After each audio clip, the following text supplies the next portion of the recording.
그 자기중심성에 대해서 오늘 점심 때 이렇게 오전에 살폈습니다. 우리가 자기중심에 있으면 안 된다, 하나님 중심에 있어야 된다, 이 부분을 좀 이렇게 나눴는데요. 자기중심과 하나님 중심에 대해서 간단히 좀 더 살펴보고 그 중에 한 부분을 좀 오늘 밤에 살펴보려고 합니다.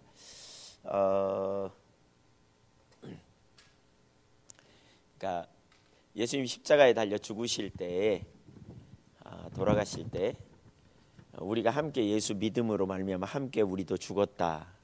근데 뭐가 죽었냐? 우리 옛사람이 죽었다. 우리 옛사람이 예수와 함께 죽었다. 이렇게 나눴죠. 그러니까 예수와 함께 우리 옛사람이 죽었어요. 근데 옛사람이 도대체 뭐냐? 그거를 우리가 좀 이렇게 살펴보면 그 몇 가지를 살폈어요. 첫째는 자기를 기쁘게 하려는 경향이다. 그러니까 이걸 다시 하려고 하는 게 아니고요. 낮에 안 온 분들 위해서 간단히 제가 한번 언급하고 그냥 넘어가려고 합니다. 예, 자기를 기쁘게 하려고 함. 예, 그렇다 그랬어요. 우리는 누구를 기쁘게 해야 돼요? 하나님을, 이제 하나님의 영광을 구하는 삶이어야 돼요. 이게 자기중심성, 옛사람의 특징이 자기중심이다 그랬고요. 하나님 중심이어야 되는데 자기를 기쁘게 하려는 경향. 거기서 우리는 자기 영광을 구하고, 그러니까 자기 목적을 추구하고, 그 다음에 자기 명예를, 자기 만족을 추구하는 자리. 그렇죠? 자기 만족, 명예요, 명예, 그러니까 자기 목적, 여기에 관심이 있어요. 그래서 결국 이것은 뭘로 발전하냐면 기복신앙으로 간다 그랬어요. 기복신앙은 뭐냐? 하나님만을 나의 유일한 목적으로 두는 게 아니고 내 목적을 위한 수단으로 하나님을 이용하는, 전락시키는, 이게 이제 심각한 문제죠. 그러나 우리가 하나님의 영광을 구하면 하나님 나라를 추구하고요, 하나님을 추구해요. 그리고 하나님의 목적이 내 목적이 돼요. 하나님의 목적. 그래서 하나님 나라를 추구하게 돼 있어요. 하나님의 영광을 구하는. 그러니까 이게 참 신앙이라 그랬어요. 두 번째는 뭐냐? 자기를 과신한다 그랬어요. 그러니까 아담이 선악과를 따먹은 것은 사단의 거짓말에 먹음직도 하고 보암직도 하고 지혜롭게 할 만큼 탐스러웠다. 먹음직도 보암직도 지혜롭게 할 만큼 탐스러웠다. 예, 그랬어요. 앞으로 오셔야 되겠죠? 예, 앞으로 오세요. 글씨 저 조그마한 게 점점 더 조그만해집니다 이제. 예, 예. 지금이라도 기회를 드릴 테니까 오실 분 앞으로 오세요. 얼른요. 예, 예, 뭐 자신 있다 이거죠. 예, 농담입니다. 자기를 과신하는 자리에 우리가 서게 된다. 그러니까 먹음직도 하고 보암직도 하고 지혜롭게 할 만큼 탐스럽다. 그래서 자기 명예에 관심을 많이 두어요. 자기를 기쁘게 하려는 것은 자기 명예, 자기 만족, 그러니까 자기가 중심에 서는. 그렇게 되면 자기 중심에 가면 나 외에 다른 모든 것은 이인자예요. 덜 중요해요. 안 중요해요. 그러니까 우리가 한때 하나님께 헌신하면 하나님 영광을 구하고 하나님을 추구하는 자리에 가더라고요. 근데 자기 중심으로 돌아가면요, 우선순위가 딱 뒤집어 버립니다. 처음에는 하나님의 영광이라고 생각해요. 그러니까 요한계시록에 보면 그런 구절이 있잖아요. 예수님께서 이렇게 그러니까 요한계시록 2장에 보면 에베소 교회를 향해 이렇게 말씀하시거든요. 에베소 교회는 매우 칭찬받을 만한 교회예요. 그런 목록이 많아요. 거짓 사도를 인정하지 않았다 그러면서 참 매우 칭찬받을 거리들이 많아요. 근데 결정적으로 뭘 했냐면, 이렇게 에베소 교회의 문제가 뭐냐면 이렇게 첫사랑을 버렸어요. 근데 거기 보면 누가 한번 찾아보실래요? 2장 4절 5절, 요한계시록 2장 4절 5절. 2장 4절 5절 한번 찾아보시죠.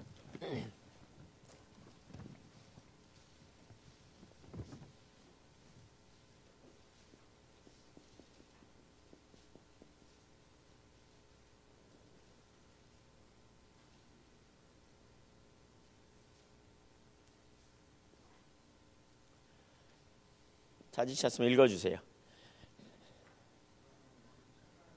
다시 크게 좀 읽어주시면.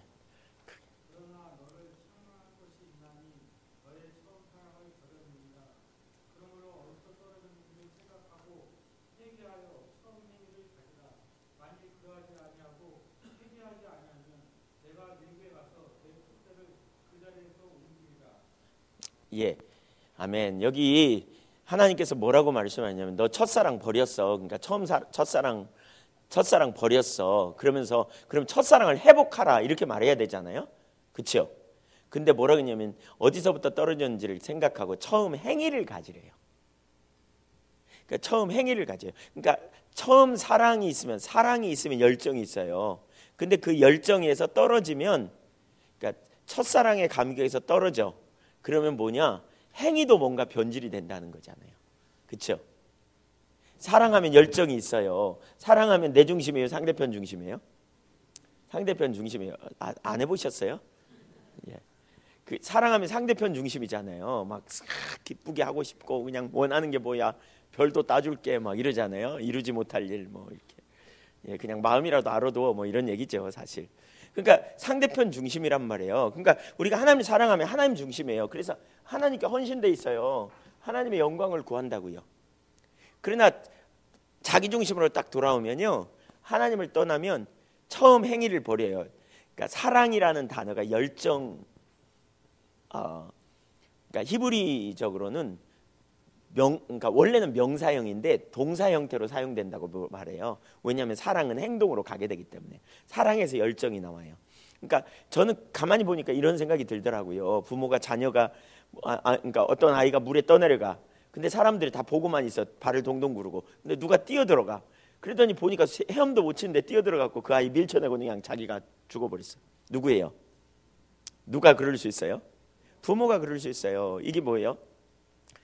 부모가 그러기보다는 누가 더 그래요? 엄마가 더 그래. 예, 엄마가 더 그래. 가장 영향력 있는 단어 1가 mother예요, mother.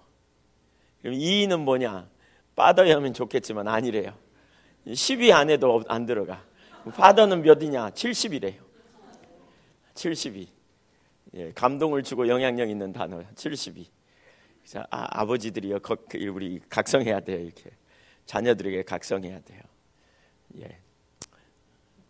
기른 적은 놈자식들이 모르는 거죠. 예. 그 말 들으니까 섭섭하더라고요. 그래서 제가 저희 집에 가서 물어보려고 그랬는데 자꾸 잊어버렸네. 너네 아빠 이름이 좋아, 엄마 이름이 좋아, 뭐 이러면서. 70이라니까요. 72. 예. 누가 그랬대잖아요. 예. 어떤 아이가 학교에서 돌아와 가지고요, 왔는데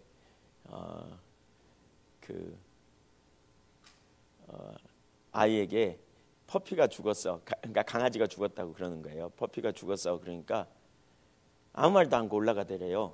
그러다가 좀 있다가 강아지 어딨냐 그러더래요. 그래서 죽었다고 했잖냐 그랬더니 막 울더래요. 그래서 너 왜 좀 전에 죽었다 그랬는데 못 들었다 그랬냐 그랬더니 파파가 죽었다 그런 줄 알아. 예. 예. 그러니까 진짜 아빠들이 불쌍해. 각성해야 돼. 예. 장로님 그렇죠? 예. 예. 어쨌든 뭔 얘기 하다가 옆으로 갔네. 내가 왜 그 말을 했지? 예? 사랑. 예. 그러니까 엄마가 되게 뛰어들어서 이렇게 물을 건져내고 죽어요.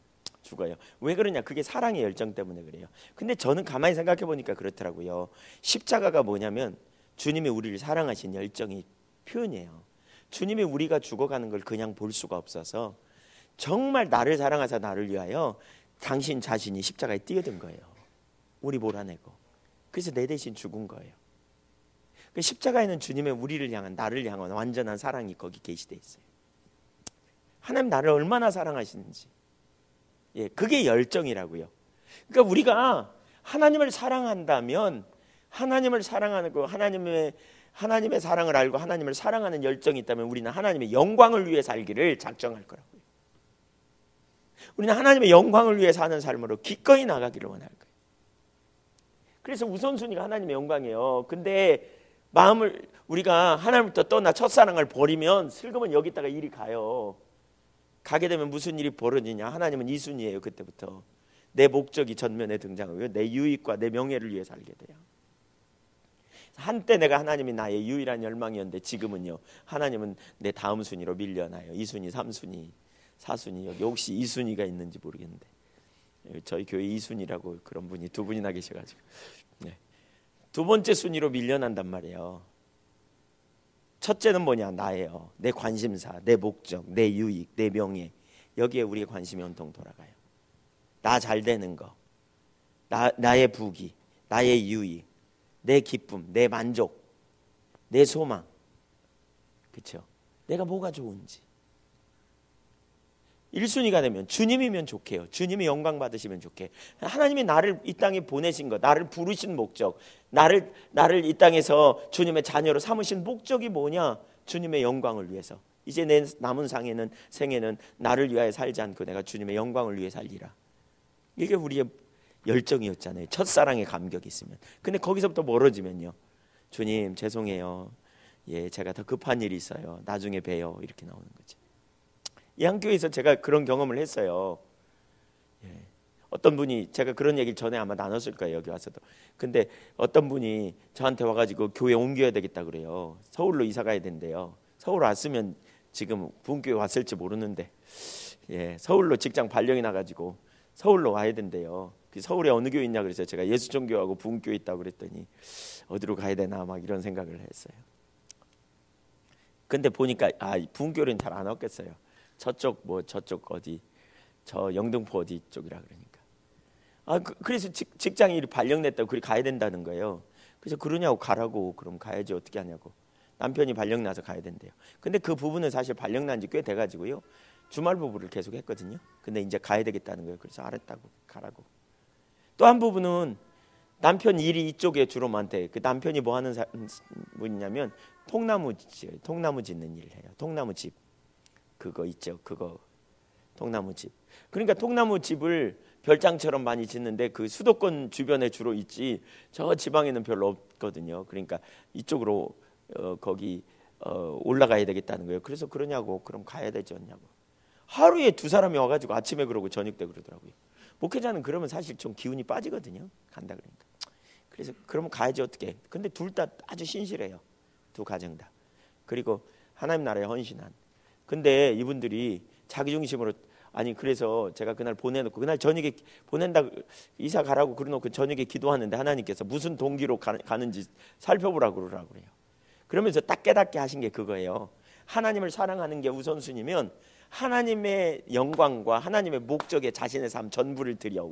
그래서 이 목적이면, 하나님의 영광이면 여기에 순위가 결정되는 거예요. 어떤 일을 결정해도. 집도 하나님의 영광, 그 하나님의 뜻이 있는 곳에 내 집도 결정이 되고 직장도 결정이 되고 삶도 결정되는 거예요. 근데 자기중심으로 돌아오면요, 이게 우선순위가 바뀐다니까요.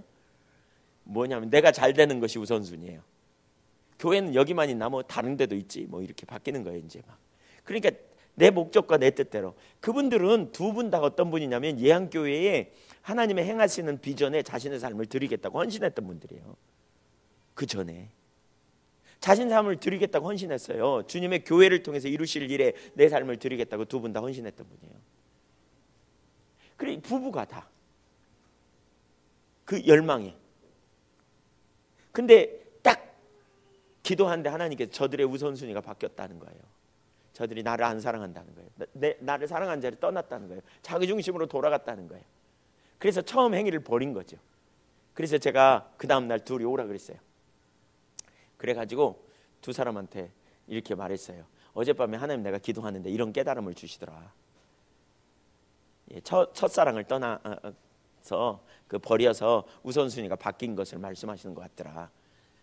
아닐 수도 있는데 내 생각인지도 모르겠는데 나는 그런 거 알지도 못했었다. 지금까지 생각도 못했었다. 근데 기도하는데 딱 그 생각을 주시더라. 한번 살펴봐라. 그랬더니 한 분은 순식간에 눈에서 눈물이 핑 돌더라고요. 그럼 눈물이 주르륵 흘러요. 그랬더니 목사님 맞아요. 제가 그 자리에 갔어요. 그리고는 이사 안 갈게요. 그러더라고요. 한 사람은 성질 났어. 제가 눈치를 보니까 성질이 났어요. 좀 이렇게 화가 났어. 이사 못 가게 하려고 그러나 뭐 이런. 근데 그날 나중에요, 오후에요, 남편이랑 같이 왔어요. 그래가지고 남편이 그 얘기를 듣더니 남편이 그러더래요. 그렇다, 우리가 우선순위가 바뀌었다. 그래서 이사 가지 말자. 그래서 서울 직장, 서울에 그 주택 이거 하는 분, 일자리가 시골에 별로 없으니까 이거 내리고요, 다른 직장에 시작했어요. 그래서 내려왔어요.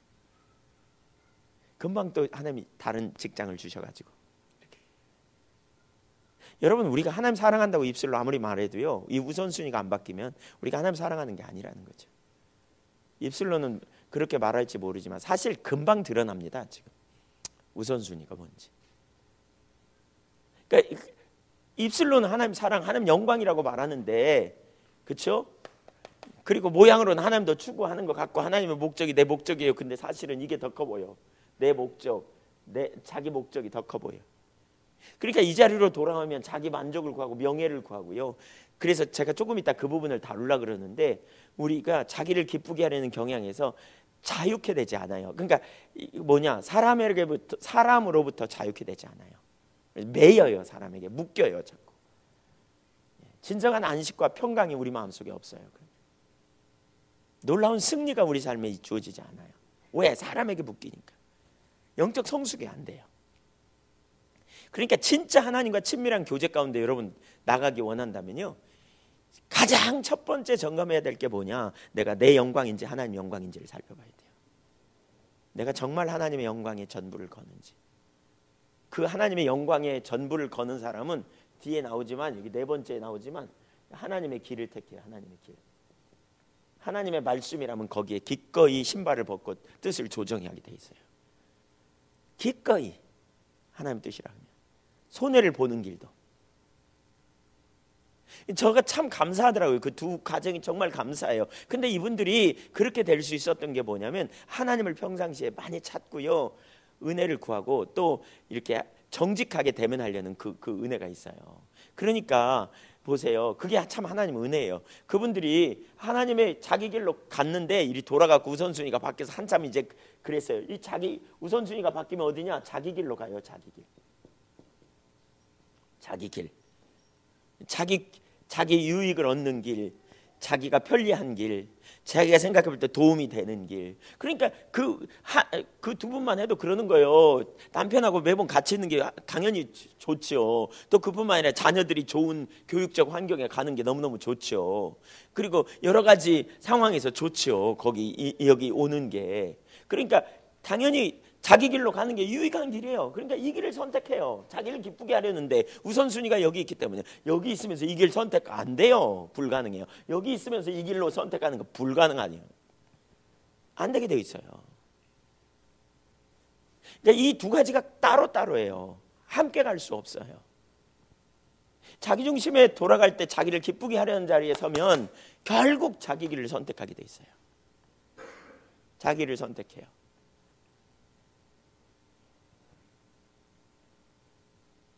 그 자리로 나올 수밖에 없어요. 그래서 일이 돌아가야 돼요. 하나님을 사랑하는 것이 우리의 유일한 열망이에요. 이건 타협의 여지가 없어요. 하나님이 나의 유일한 주인이고 하나님이 나의 유일한 통치자이고 내가 존재를 다해 하나님 사랑하기로 선택하는 자리로 가야 돼요. 이건 타협의 여지가 없어요. 그래야 주님과 동행하고 승리가 있어요. 그리고 거기에 태문이 열려요. 사실은 태문은 여기에서 열리는 게 아니고 여기는 억압 충만이에요. 여기는 하나님 은혜를 부어주시고요, 여기에 생명이 있어요. 이 길에. 여러분이 어디 있는지 정직하게 살펴보셔야 돼요. 이건 한번 살펴볼 게 아니고요, 끊임없이 살펴봐야 돼요. 끊임없이 돌아서야 돼요. 주의 길을 따라서. 지금 여기까지만 나눠도 금방 회개할 분들이 있을 거예요. 내가 할 길로 갔네. 어떻게 주님께 다 맡길 수 있어요? 주님을 사랑하면 그분의 영광을 위해서 우리가 서게 되고요. 그렇죠? 사실 우리가 주님께 손을 펴면 그분이 우리의 삶을 주관하시고 역사하시고 인도하시는 걸 알게 되는 거죠.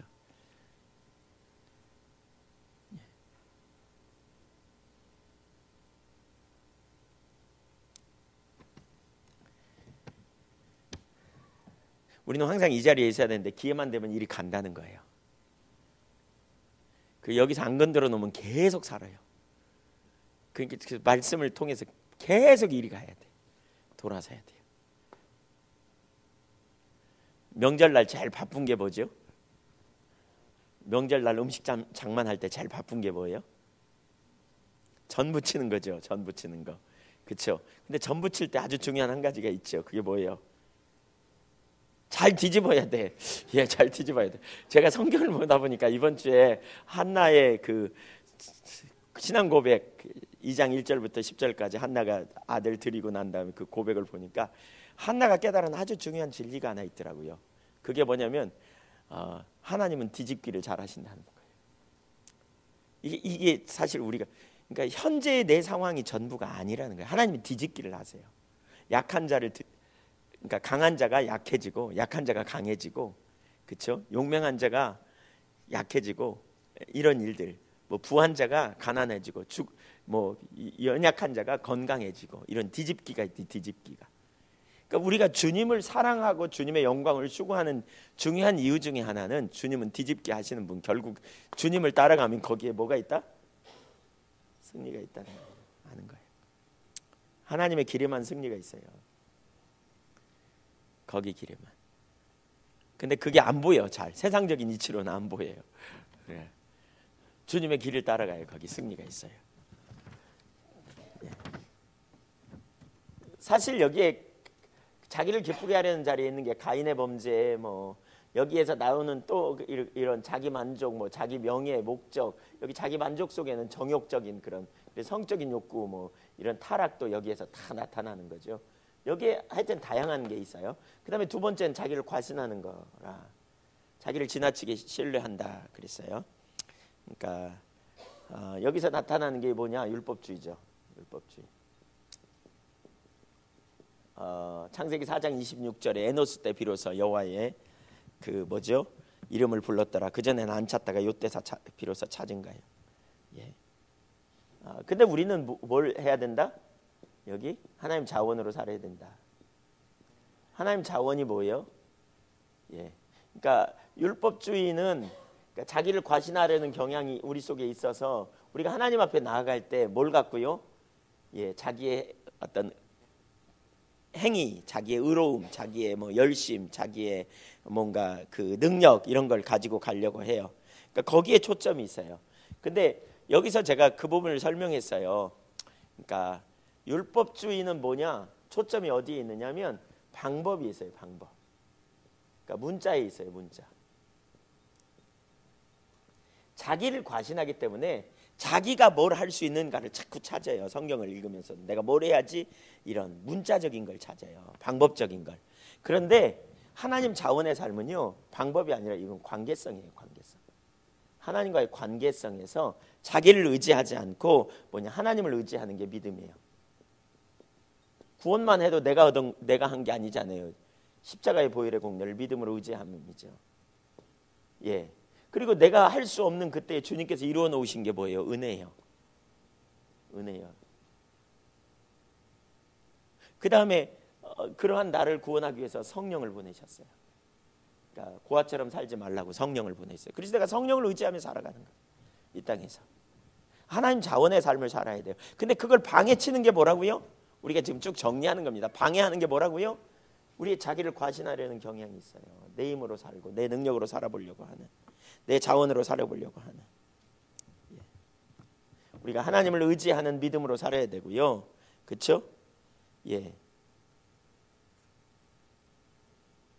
하나님의 선물로 살아야 되고, 그 다음에 하나님과 동행하면서 살아야 되고. 이 관계성이잖아요. 다 관계성입니다. 이거. 하나님 자원의 삶은 관계성입니다. 단순한 지적인 부분에서 믿는다 이게 아닙니다. 그래서 믿음만 해도 이거죠. 믿음은 기록된 말씀을 동의하는 게 아니라 말씀하신 인격체 되신 그분을 신뢰하는 게 믿음이죠.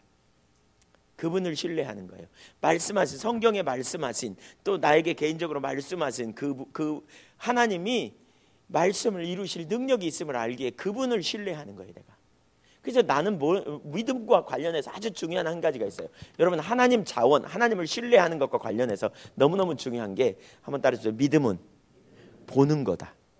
그러니까 믿음이라는 단어를 마틴 루터나 존 칼빈이나 요한 웨슬레 같은 사람, 종교개혁자들은 믿음은 하나님을 아는 거다 이렇게 말해요. 믿음은 아는 거다. 알아야 믿는. 그러니까 지적인 동의를 뛰어넘어 인격적인 그분을 아는 거예요. 그분을 아는 만큼 우리가 믿는 거예요. 그러니까 관계성이 있어야 돼요. 이 관계예요.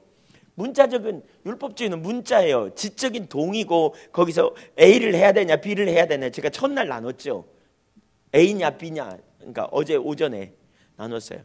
A냐 B냐 이걸 찾아요. 근데 그게 아니에요. 인격적인 주님과의 관계성의 기초에서 나가는 거예요. 그래야 하나님 자원의 삶은 관계성의 기초였대요. 믿음도 그렇고 은혜도 그렇고. 그래서 여러분, 우리의 신앙은 인격적인 친밀한 관계를 갖되 지속적인 관계가 중요하거든요. 이례적인 관계가 아니라. 그러니까 제가 지난번에 전국 집회 때 그 부분을 설교했는데, 보면서 많은 분들이 그러더라고요. 신앙이 이렇게 왜곡되어 이해돼요. 어떤 사람은 어떻게 이해하냐면, 신앙을 일정한 규례와 규칙과 방법 잘 지키는 것, 그래서 형식적이고 기계적인 신앙이 있어요. 몇 가지를 잘하면 믿음 좋다고 생각해요. 나 교회 나가, 나 교회 가서 헌신도 해, 나 11조도 하고 봉사도 하고, 나 성경 공부도 다 참여해. 근데 그럼에도 불구하고요, 아직 주님을 못 만날 수 있다는 거 아세요? 주님을 만나는 건 성령의 조명으로 인격체 대신 그분을 아는 거예요. 알아야 돼요. 그냥 교회 다녀, 나 열심히, 나 성경 구절 다 하나님 말씀이라고 믿어, 나 1.1획도 틀림없는 말씀이라고 믿어. 근데 요한 웨슬레는 뭐라고 말했냐면, 그렇게 표현해요. 가짜 믿음이라는 거예요. 예를 들면 이런 믿음은 뭐냐, 마귀 수준의 믿음이 있다. 마귀는 하나님이 전능하심도 안다, 하나님이 심판자임도 안다, 예수님이 구원자임도 알았다 다. 근데 이 지식은 어떤 수준의 믿음이냐, 지적인 수준의 믿음이에요. 지적인 동의에 불과하다는 거예요. 알아, 성경 공부해서 다 알아. 그리고 하나님 말씀인 줄 알아. 근데 문제는 뭐냐면, 이 지적 수준의 믿음은 그 말씀이 현재적으로 내게 주시는 생생한 하나님의 말씀으로 잘 안 받아들이죠. 그래서 이런 관계가 되면 어떻게 됩니까? 인격적인 친밀한 수준의 관계가 되면 주님이 내게 말씀하시면 오늘 내가 삶을 조정하고요, 삶을 조정해요. 계속해서. 그러니까 주님과의 만남이 있는 사람의 삶이 그분 앞에서 조정이 되어져요. 말씀이 방법이 아니고 실제적인 삶의 전환이 이루어지는 거죠. 또 어떤 사람은 이례적으로 과거에 만났어. 인격적인 주님을 만났어. 그리고 살아계신 하나님이심을 알아. 그리고 실제적인 경험도 했어. 그리고 기도했더니 응답도 경험했어. 놀라운 은사도 체험했어. 그래서 간증이 많아. 막 주님, 그러면 나 만난 간증, 그래요. 주님 만나셨나요? 그런 분들에게 이렇게 좀 권면하려고 그러면 주님 만난 얘기를 막 해요. 막 과거에 어마어마한 간증을 해. 막 내가 기도했더니 병자가 치유되고, 뭐 죽은 자가 살아나진 않았지만 비슷한 자가 살아나고, 막 이렇게 어쨌든 어마어마한 간증을 막 퍼부어요. 예. 근데 현재는이라고 말하면, 그래서 주님이 살아계심을 알기 때문에 현재적으로 열심히 봉사도 하고 헌신도 해, 교회에서 충성도 해, 그러니까 직분도 있어. 근데 현재는요, 하나님과 지속적인 친밀한 개인적인 교제가 안 되니까 지금은 임재가 거쳐 있어요. 임재가 끊어져 있어요. 낙심돼요. 좌절하고 있어요. 혼돈해 있어요. 억압이 가득할 수도 있어요. 왜 그런 줄 아세요? 지속적인 친밀한 교제가 안 되니까. 주님의 말씀이 나를 끌고 가지 못해. 그분의 말씀 앞에 내가 삶을 전환하고 돌이키고 회복되는 역사가 안 나는. 우리 신앙은 어때야 되냐? 그러면 개인적이고 실제적인 만남뿐만 아니라 지속적인 교제가 있어야 돼요. 지속적인. 따라서 지속적인 교제. 인격적 교제는 그렇더라고요. 제가 이걸 진즉 깨달았으면 저희 부부가 정말 더 많이 친밀했을 텐데 요즘 되게 친밀하답니다. 제가 제 아내랑 아주 친밀합니다. 애틋합니다. 예, 깨받으러 오세요. 예. 부부간의 관계도 마찬가지라는 생각이 들었어요. 관계가 자라가야 돼요. 그렇죠? 자라가야 돼요. 서로 사랑의 관계는 자라가는 거라고 봐요. 근데 우리가 하나님과 우리와의 관계도 마찬가지예요. 지속적인 관계가 되면 더 자라가는 거죠. 더 알게 되고, 더 사랑하게 되고, 더 투명하게 되고, 더 서로를 드러내고, 그렇죠? 이 관계로 자라가는 과정이 필요해요. 주님과의 관계도 그렇게 자라가야 돼요. 그러니까 계속 주님을 알기를 원하는 거예요. 더 많이 알기를 원하는. 여러분 주님을 많이 아세요? 더 많이 막 자라가시나요? 네. 주님 난 알기 원해요. 더욱 깊고 참된 사랑을, 더 깊은 사랑, 인격적인 교제 안에서. 그래서 우리가 처음에 예수님 한 번 만나고 한 번 체험하고 끝이 아니고, 은혜 체험하고 끝이 아니고, 그 다음에 계속 그 은혜는, 여러분 이게 참 중요하더라고요. 은혜를 여러분 주님을 만나는 경험을 하면 그게 은혜잖아요.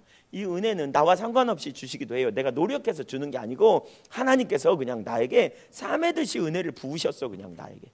그런데 은혜 부으신 다음에 뭐 하느냐, 은혜 받으면 그 다음에 끝이 아니고, 이 은혜는 인격적 관계로 나아가는 일의 기초예요. 기초.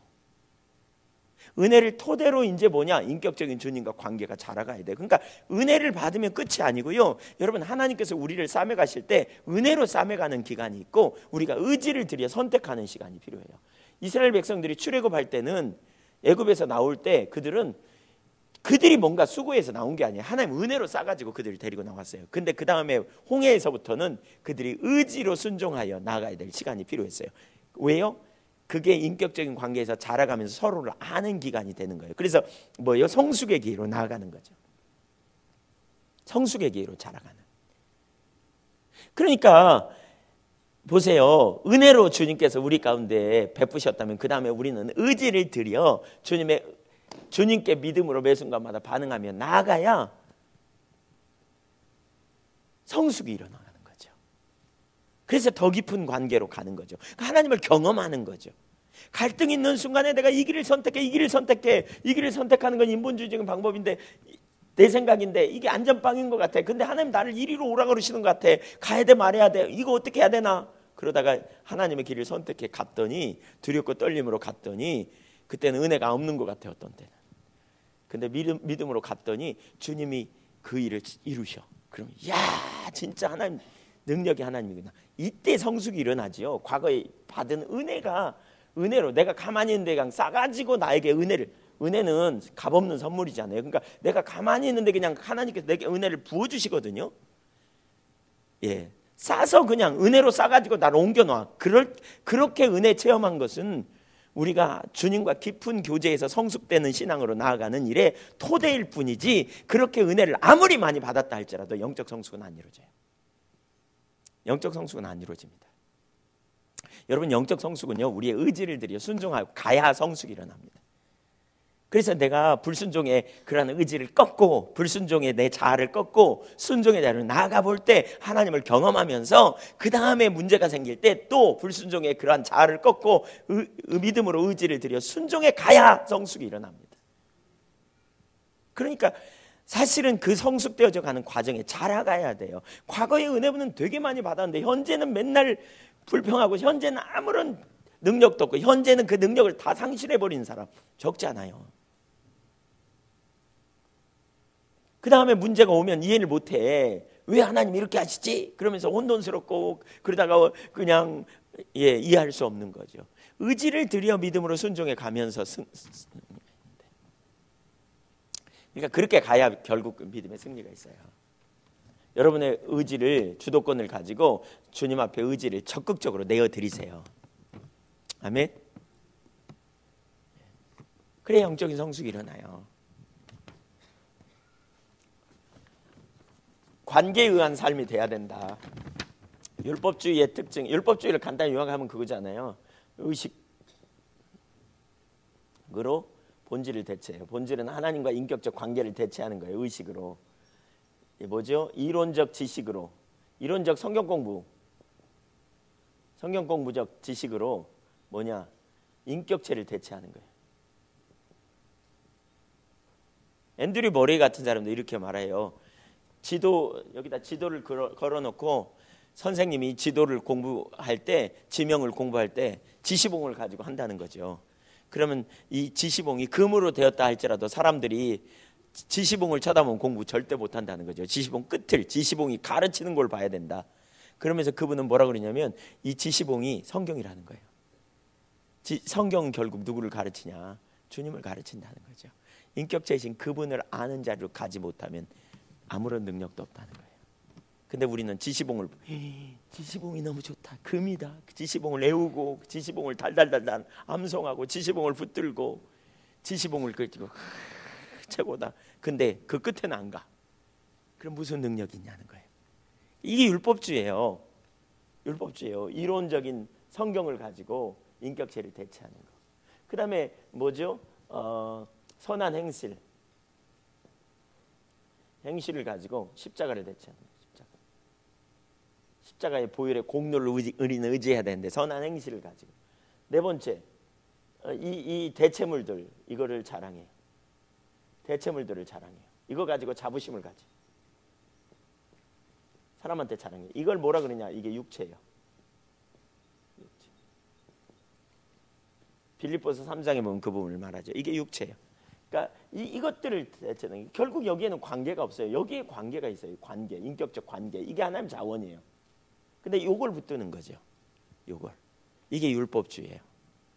그러니까 율법주의에 빠진 사람은 다른 사람이 아니에요. 문자주의에 빠졌고요.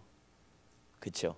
인격적인 하나님께서 지금 뭘 원하시는지 우리 금방 알 수 있어요. 여러분 정말 주님을 여러분 100으로 사랑하고 그 주님을 기쁘시게 하기 원하면 주님이 기뻐하시는 일에 내 삶의 우선순위가 무엇인지를 금방 많은 경우에 그래서 조지 뮬러는 그런 표현을 하죠. 하나님 뜻을 찾으려고 할 때 자기 뜻을 내리면 95%는 하나님 뜻이 뭔지 보인다. 네. 그러니까 인격체와의 관계에 있어요. 그러니까 여기서 한 가지 잠깐 언급하고 지나가면 인격체라는 사실을 여러분이 알 때 인격체와의 관계에서 기도는 뭐예요? 일방통행이 아니에요. 그래서 우리가 1000마디 하는 것보다 주님의 한마디가 훨씬 중요해요. 그래서 여러분 기도하면서 이런 시간을 가져야 돼요. 들으려고 앉아있는 시간. 믿음으로 주님을 주시하여 보고 주님의 음성을 들으려고 앉아있어야 돼요. 그래서 저희는 제가 어떤 때는 중보기도 할 때 다른 기도 다 안 하고 뭐만 하냐? 주님 뭘 어디서 일하세요? 뭘 하기를 원하세요? 이렇게 물어요. 하나님 다음 세대를 위해서 뭔가 하고 계시는 것 같은데 우리가 어떻게 할까요? 그리고 듣기만 해요. 중보기도가 듣고만 앉았어. 듣기를 원해요. 그때 하나님이 이런저런 감동을 주시면 그 다음에 기도해요. 그 부분이 이루어지도록. 듣는 데 초점이 있어요. 여러분 듣는 기도가 돼야 돼요.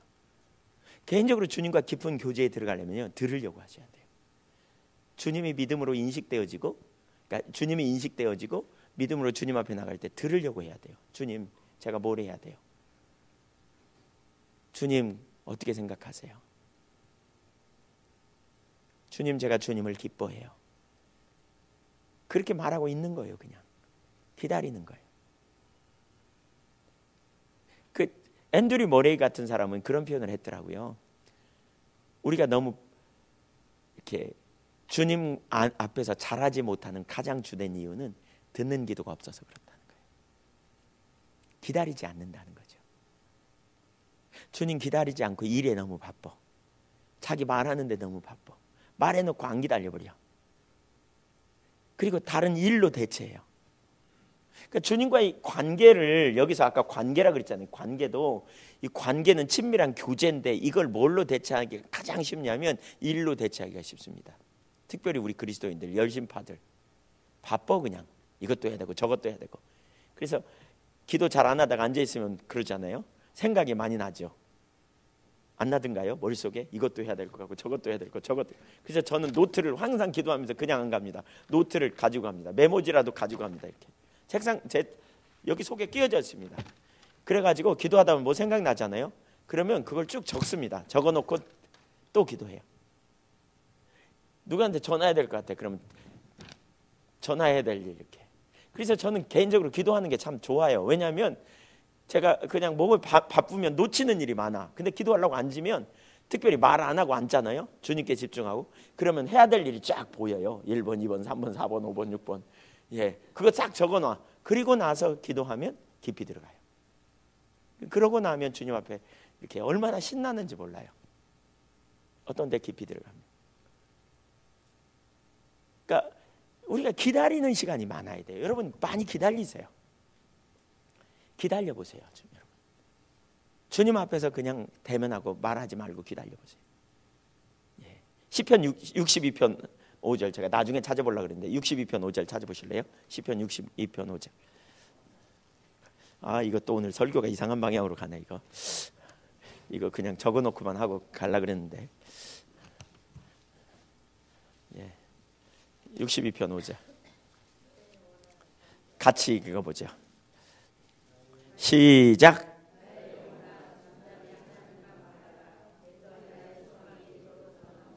그러니까 소망이 누구로부터 나온다고요? 하나님으로부터. 여러분 하나님께서 앞서가시지 않으면 사실 어떤 때는요 다 내려야 돼요. 그러니까 그 기간 동안 기다리는 게 필요해요.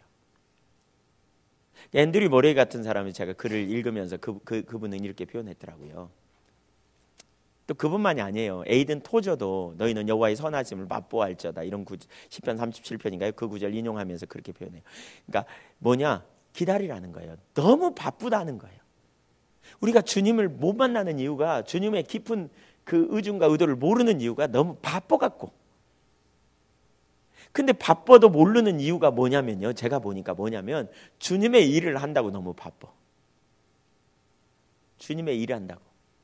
다른 일 한다고 바쁜 게 아니고 주님 일 한다고 너무 바빠요. 그러니까 주님과 깊은 교제로 우리가 나아가는 시간을 더 많이 가져야 된다니까요.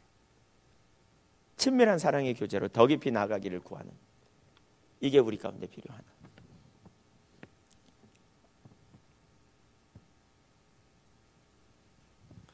주님과 여러분 깊은 교제를 더 누리기를 사모하세요. 아멘.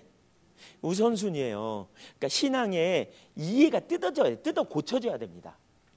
친밀한 관계가 안 된 상태로 여러분 막 바쁘면 잘못된 겁니다. 친밀한 교제가 핵심적으로 깔려야 합니다. 이건 기본적으로.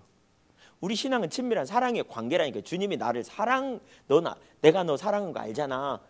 그래서 주님이 주님 자신을 우리에게 계시해 주셔야 친밀한 관계가 되거든요. 그러니까 기다리는 거죠. 주님을 더 알게 해달라고. 근데 그분의 사랑을 알면 우리가 그분을 사랑할 수 있고 그 사랑의 관계가 우리 신앙의 핵심이에요. 해도 되고 안 해도 되는 게 아니고 그 사랑의 관계 안에 거하는 것이 우리 신앙의 핵심이에요. 거기 머물러야 돼요. 그 관계 가운데 있지 않으면 여러분 잠잠히 주님을 구하려고 하셔야 돼요. 주님 집중적으로 찾는. 예.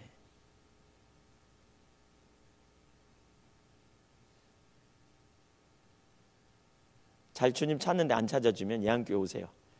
한 번씩 저희 휴가 내가지고 오세요. 저희 선교관 제가 내드릴 테니까.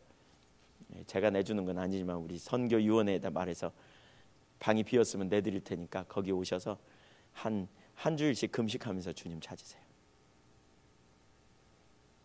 그러면 거기 와서 전화도 저한테 다 반납하시고 예, 뺏지는 않겠습니다만 농담이고요. 뭐 광주까지 오실 거 없고 어쨌든 집중해서 주님 찾는 시간을 좀 가지시면 좋겠어요. 집중해서 그렇게 찾아보세요. 관계성이 돼야 그 다음이 돼요. 분주함 내리고요.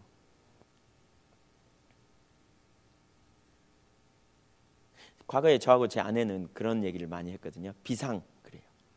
둘 중에 한 사람이 비상 그래요. 그러면요 꼭 필수적인 것 외에는 삶을 조정해요.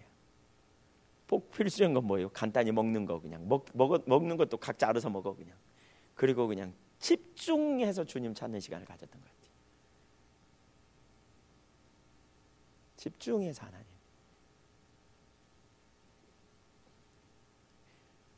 그래서 저희는 그 계엄님이 있어요. 집에 계엄령 것처럼. 비상 그러면 그냥 다 내려. 다른 건 사치야. 취미 다 사치야. 텔레비 보는 거 다 사치야. 그렇게 주님만 집중적으로 찾았던 시간들이 있어요. 왜냐하면 관계가 안 되는데 뭐가 돼요? 친밀한 교제가 안 되는데. 그게 우리 신앙의 핵심인데. 그리고 그렇게 집중해서 찾으면 하나님 임재를 회복시켜 주세요. 은혜를 부으세요.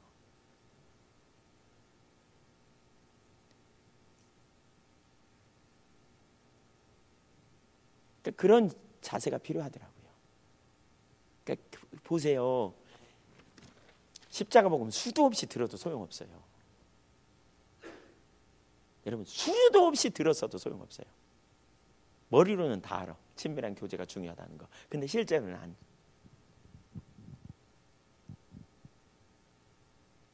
실제가 안 됩니다. 실제로는 안 그러는데.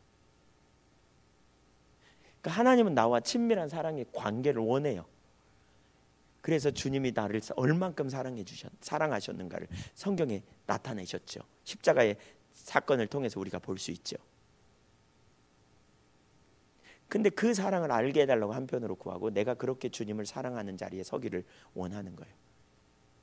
부부간에도 마찬가지잖아요. 예.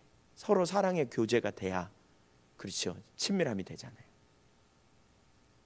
그냥 적당히 살아. 아이고 이만큼 살았는데 뭐 넌 나는 나 그렇게 살아. 그거 아니잖아요. 저는 제 아내와의 관계에서 그랬거든요. 뭐 이만하면 우리가 잘 서로 사랑하는 거지 뭐. 저는 사랑한다 그러면 제 아내는 사랑한지 모르겠대. 그래서 왜 무슨 말이냐고. 다 당신이 너무 민감해서 그렇다고. 어느 날 제가 알고 보니까 제 아내의 기대감과 저의 기대감이 달랐어요. 주님이 우리에게 대한 기대감이 달라요. 주님의 기대감은 이만큼 높은데 우리는 이만큼이면 주님 사랑해요 됐죠? 아니야. 너하고 나하고 아직 관계가 안 됐어. 내가 너와 더 친밀하기를 원해. 그러니까 우리가 주님을 찾을 때 주님께서 주님 자신을 우리에게 비추시고 드러내시고 나타내시는, 이제 잠잠히 신뢰하고 기다리는. 저도 되게 바쁘잖아요.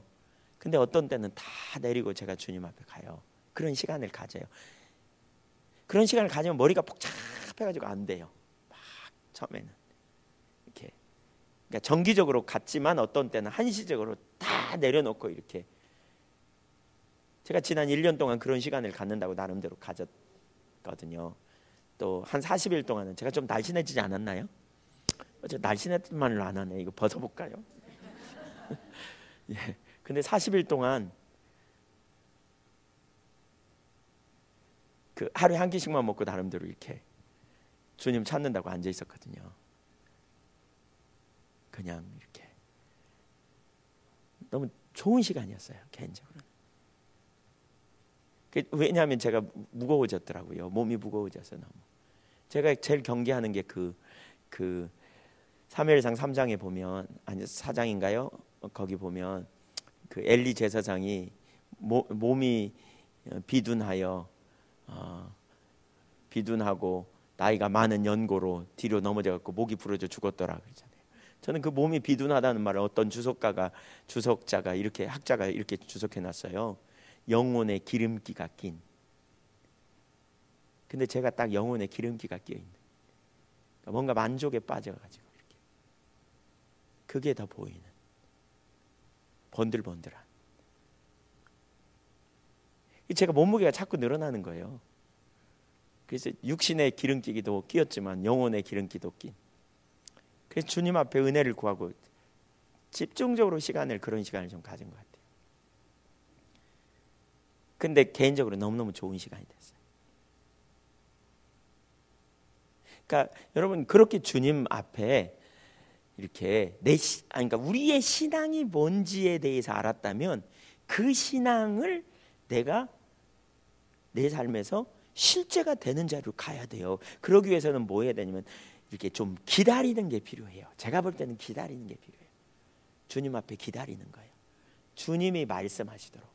주님이 주님 자신을 우리에게 드러내시도록 기다리는 거예요. 어떤 분인지, 하나님이 하나님 자신을 우리에게 보이셔야 우리가 알잖아요. 그래서 어떤 분인지 우리에게 보여주시도록 찾는 게 필요해요. 기다리는 거죠.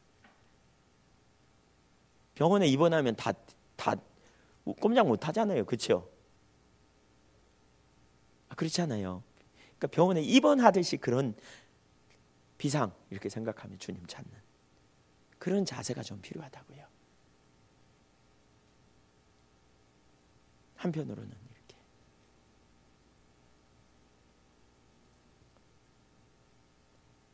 주님 앞에 전부를 거는 애통함을 가지고 있는. 그래서 이 자리에서 있지 않고 이 삶으로 전환하는. 제가 지난 주일날 한나의 신앙 고백을 저희가 나눴거든요. 근데 나누다 보니까 더 선명히 보이더라고요. 한나가 그 어떤 삶으로 하나님이 전환하셨는지.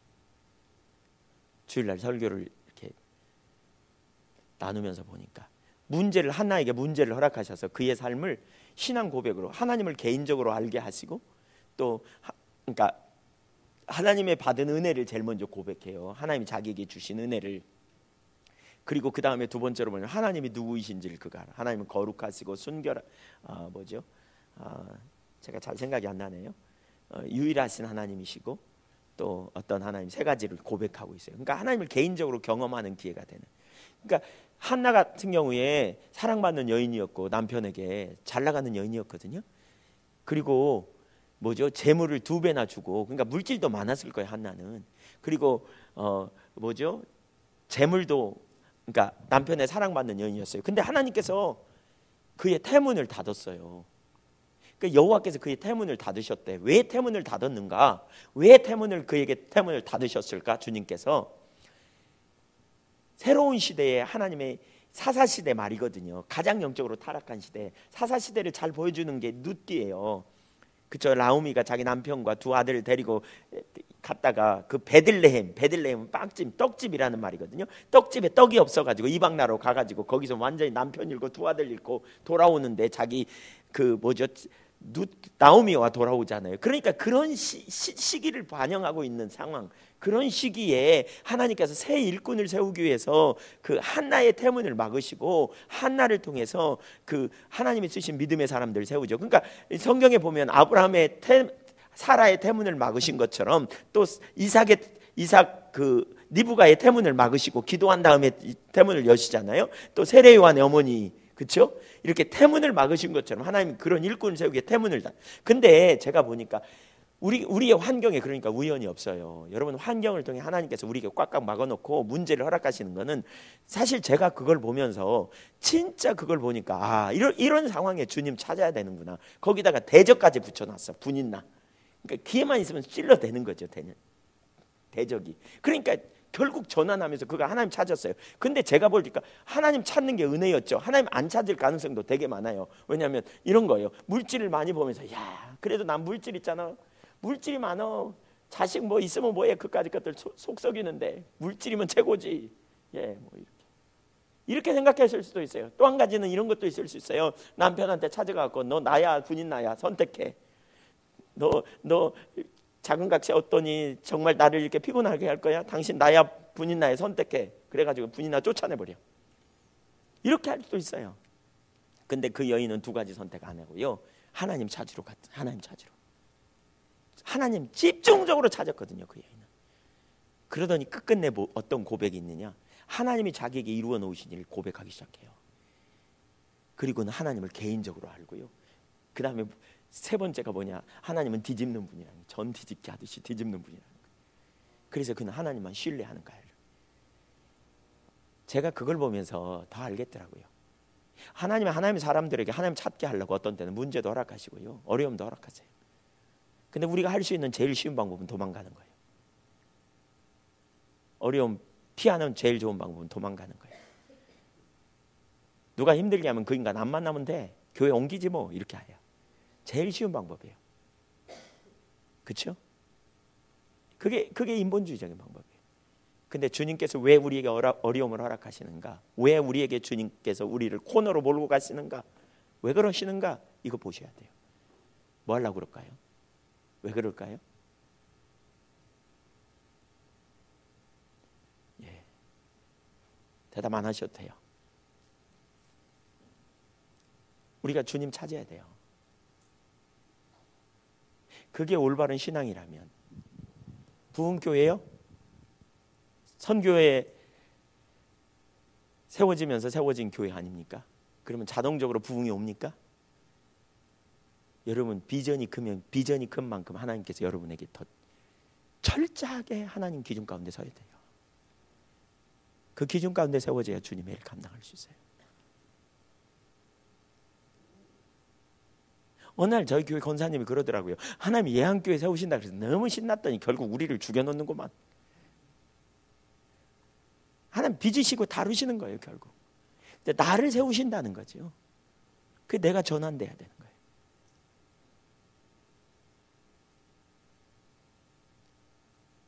그러니까 다른 방법이 아니고요. 우리 주님 찾는 자로 가야 돼요. 집중해서 주님 찾으셔야 돼요. 비상. 5분 대기죠. 비상 딱 걸리면 어떻게 합니까? 다. 예, 제가 포병이었거든요. 전방에서. 근데 포대 비사격 이런 게 있어요. 자다가도 포대 비사격 그러면 그냥 사이렌 막 울면 그냥 정신없이 5분 내로 뛰어가서 해야 돼요. 그러니까 그때는 막 팬티바람으로 뛰어나가는 거예요. 자다가 느닷없이.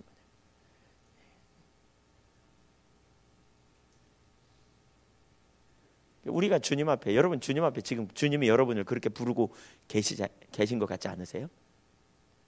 제가 볼 땐 그렇게 부르는 분 여러분이 있는 것 같은데. 잠잠히 하나님 바라는, 어떤 때는 공통적으로 기도도 필요하지만 어떤 때는 개인적으로 기도가 필요해요. 주님 찾는.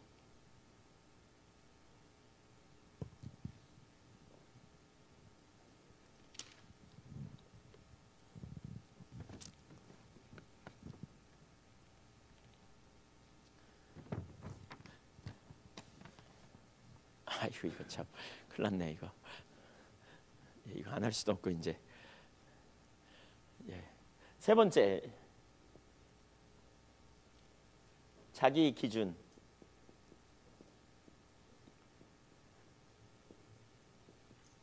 자기 관점 가요. 그러니까 아담이 선악과 따먹고 난 다음에 제일 먼저 눈이 밝아져 벗은 줄 알았다. 눈이 밝아졌다는 말은 기준이 생겼단 말이에요. 왜냐하면 그전엔 벗었는데 벗은지 몰랐거든요.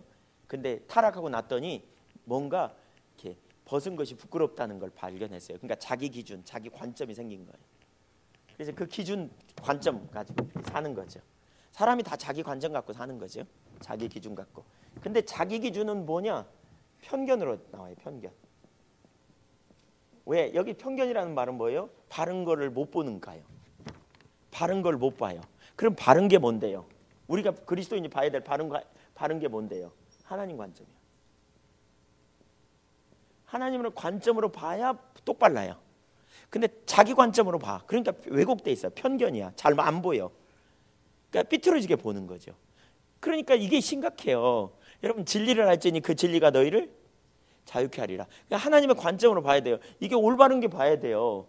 이게 잘못 보이면 어떻게 해야 돼요? 제가 시골에 있을 때 지네가 이렇게 나왔어요. 이따만은 지네가. 그래갖고 지네가 이렇게 나오면 얼마나 징그러운지 몰라요. 근데 지네가 그 새끼를 까면요, 새끼가 적은 게 아니고 깁니다. 새끼도 똑같이 길이가 깁니다. 근데 굵기가 가늘어요. 실 같아. 검은 실 같아요. 그래가지고 이렇게 엎드려서 가끔 이렇게 책 보다가 검은 실 같은 게 이렇게 있어. 그럼 이거 뭐야? 건드리면 꿈틀거려. 휴지 갖고 이렇게 잡으면요, 파란 잉크 터지듯이 이렇게 지네가 그래. 그래가지고 한 번은 이사를 왔어요. 이제 지금 섬기는 교회로 왔더니 틀림없이 지네 새끼야 이거. 너무너무 놀랐어요. 아니 여기도 지네가 있냐? 거기서 지네 때문에 너무너무 놀랐는데. 그래가지고 그냥 지네다 그랬더니 애들도 태어나고 제 아내도 태어나고 어디 그래갖고 이제 조심스럽게 보는 거예요. 이렇게 건드렸더니 안 움직여요. 이렇게 건드려 봤더니 안 움직여요. 그래서 다시 이렇게 봤더니 실이에요. 그러니까 어떻게 보느냐에 따라 우리가 반응하는데, 우리가 그게 진리냐 아니냐에 따라가 아니라 우리가 어떻게 그것을 볼 수 있느냐의 문제거든요. 근데 인간이 선악과를 따면서 자기 기준에 기초하여 자기 관점이 생기면서 나타나는 것 중에 이 편견인데, 이 편견 중에 대표적으로 자기에 대해서 왜곡되게 이해해요. 내 자신에 대해서, 이웃에 대해서 왜곡되게 이해해요. 또 우리가 하나님께 대하여 왜곡되게 이해할 수 있고요, 환경에 대해서 왜곡되게 이해할 수 있어요. 그러니까 이 부분은 오늘 낮에 다 나눴기 때문에 사실 간단히 그냥 제가 언급합니다. 그러니까 우리가 하나님의 관점으로 자기를 보고 이웃을 보고 환경을 보고, 성경 말씀도 마찬가지예요. 자기 관점에서만 풀어가 이해해요. 말씀을 듣는 것도. 그래서 오해를 많이 하기도 하고, 이 왜곡된 이해예요. 대표적으로 그러니까 이 관점이 진짜 바뀌어야 돼요. 여러분, 하나님 앞에 나갈 때 우리가 뭐 가지고 나가요? 그러니까 하나님 앞에 나갈 때 많은 사람들이 자기 기준에 기초해서 나가려고 하고요. 그러다 보니까 율법주의적인 사고에 기초해서 편견을 갖게 되는 것 중에 하나가, 자기를 항상 생각할 때 여기 자기 기준에 기초해서 자기보다 나으면 의롭다고 그러고 못하면 죄책감에 빠지는, 여기에 항상 걸려서 하는 사람들이 되게 많아요. 그러니까 뻑하면 죄책감에 눌리고, 뻑하면 자기가 괜찮다 그래서 남 평가하고 판단하는 자리에 서요. 근데 이게 하나님 관점에서 우리를 보는 거냐? 아니에요. 이게 하나님 관점으로 이 부분 잠깐만 설명해 보면 이런 거예요. 이건 하도 많이 틀리니까, 하도 많은 사람이 걸리니까 하나님 관점으로 잠깐 설명해 보면, 아니 잠깐만요. 여러분, 많은 사람들이 이렇게 자기 기준에 기초해서 하나님 앞에 나갈 때 자기 기준에 기초해서 나가다가 의롭다고 생각하고 죄책감에 눌리는 경우가 많습니까? 적습니까? 다시 물어볼게요. 많아요? 적어요? 많아요. 그렇죠? 그런데 하나님의 관점으로 이걸 금방 해석해 볼까요? 하나님의 관점으로 보면요, 이거가 안 맞아요. 왜냐하면 가장 먼저 뭐가 틀렸냐? 자기 기준이에요. 이건 자기 기준일 뿐이에요. 하나님은 나를 심판하시는 하나님은, 우리를 심판하시는 하나님은 내 기준으로 나를 판단하지 않아요. 심판 안 해요. 그분의 기준으로 심판해요. 그러니까 그분의 기준으로 심판한다니까요. 그분의 기준에 의하면 뭐죠? 서기관과 바리새인보다 더 나아야 되고, 그렇죠? 마음으로 음란한 마음을 품고 사람을 바라보면 이미 간음한 자고, 사람을 때려 죽여야 뭔가 진짜 죽여야 살인이 아니고, 마음 동기 속에 뿌리 속에 미워하고 저 인간 가다 넘어져 버려, 뭐 이런 생각만 품어도 지옥불에 들어가기 합당한 죄인이라는 거예요. 예를 드는 거예요. 주님의 기준으로. 아프리카에 가면 아프리카의 기준으로, 싱가포르 가면 싱가포르의 기준으로, 남아프리카 가면 남아프리카의 기준으로, 한국이면 한국의 기준으로 다 법이 다를 수 있어요. 사람마다 양심에 따라. 근데 그 기준으로 심판하지 않아요. 세상은 그렇게 심판하지만 하나님은 그렇게 심판하지 않아요. 근데 우리는 우리 기준으로 심판하는 거예요. 제 기준과 목사님의 기준이 다르고요, 여러분의 기준이 다 다를 수 있어요. 어떤 문제에 있어서 저와 제 아내의 기준이 달라요. 저는 그래서 웬만한 거는 아무렇지도 않아. 근데 제 아내는 못 견뎌요. 왜 못 견디냐? 아이고, 그냥 기준이 높아, 저보다. 대체적으로 보면 기준이 높아요, 저보다. 또 어떤 부분 보면 제 아내가 되게 여유 있어요. 예, 어떤 때는 저하고 생각이 달라. 그런 때는 이렇게 해야지, 왜 그렇게 해? 그러면 제 아내는 뭐 어때? 뭐 이래요. 서로 기준이 달라. 그럼 누구 기준이 옳아요? 자기 기준이 다 옳아. 그래서 싸워, 대판 싸워. 그래서 누가 옳아? 내가 최고야. 우리 이렇게 살잖아요, 그렇죠? 그래갖고 그것 때문에 정말 우리가 연합이 안 되는 이유가 그건데, 결국 우리는 우리 기준대로 산단 말이에요. 그런데 우리가 붙들어야 될 건 누구 기준? 하나님 기준. 그러니까 하나님의 기준으로 우리를 보면 이 기준 자체가 틀렸어요. 내가 나를 보는. 그러니까 죄책감에 빠지는 사람들, 자꾸 죄책감에 빠지는 사람들은 여러분 기준으로 죄책감에 빠지는 거예요. 하나님 기준으로 하면 우리 다 죄책감에 빠져야 돼. 우리 중에 한 명도 안 빠져나갈 사람이 없어요. 빠져나갈 사람이 없어요. 죄송합니다. 거기 안 걸린 사람이 없어요. 다 몽땅 죄인이야. 여러분 다 죄인이라니까요. 무슨 죄인? 중죄인. 그야말로 끔찍한 죄인. 그래서 예수님이 십자가의 저주의 형벌을 받고 짊어지셨다고요. 우리의 모든 저주를 단번에 받고요. 저와 여러분이 받아야 될 모든 저주를 하나님이 그 아들에게 쏟아 부었어요. 왜? 그분의 기준으로 우리 중에 선한 사람이 아무도 없어요. 그래서 예수님이 오셔서 그러는 거죠. 나는 죄인을 위해 왔지 의인을 위해 온 게 아니야. 그러면서 뭐라 그러지? 요한복음 8장에 너희는 서로 판단하나 나는 너희를 판단 안 해. 왜냐하면 나는 너희를 구원하러 왔기 때문이야. 예수님은 첫 번째 오셨을 때 판단하러 오지 않았어요. 구원하러 왔어요. 근데 바리새인들은요 서로 판단하고 있어. 그래가지고 뭐라 그래요? 현장에서 간음하다 잡혀온 여인 얘기 아시잖아요. 끌고 와가지고 이 여인 칠까요 말까요? 그랬더니 예수님이 죄 없는 자가 치라. 그랬더니 다 도망가 버려요. 왜? 결국 다 죄인이에요. 근데 그럼에도 불구하고 상대적인 자기 기준에 의하여 이 여인 쳐야 되냐 말아야 되냐 이렇게 정지하고 있는 게 우리 인간의 모습이라는 거예요. 그러니까 예수님께서 뭐라 그래요? 요한복음 8장 앞부분에서 그 현장에서 가늠하다 잡혀온 여인 얘기하다가 바리새인들에게 그렇게 말하는 거예요. 15절인가 거기 뒷부분에 가면 이렇게 말씀하세요. 너희는 서로 판단하나 나는 판단 안 한다. 나는 너희를 구원하러 왔기 때문이다. 왜 예수님 판단 안 할까요? 판단할 가치가 아무도 없어요. 판단할 가치가 없다니까요. 우리 중에 그분의 기준으로 말하면 판단은 받아 살아남을 거기 한 명이라도 뭐 걸려야 판단을 하지. 몽땅 다 죄인인데. 몽땅 다 죄인인데.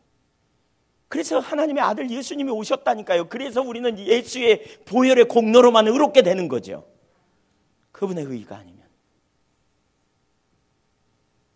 이 인간이나 저 인간이나 몽땅 죄인이라는 거예요.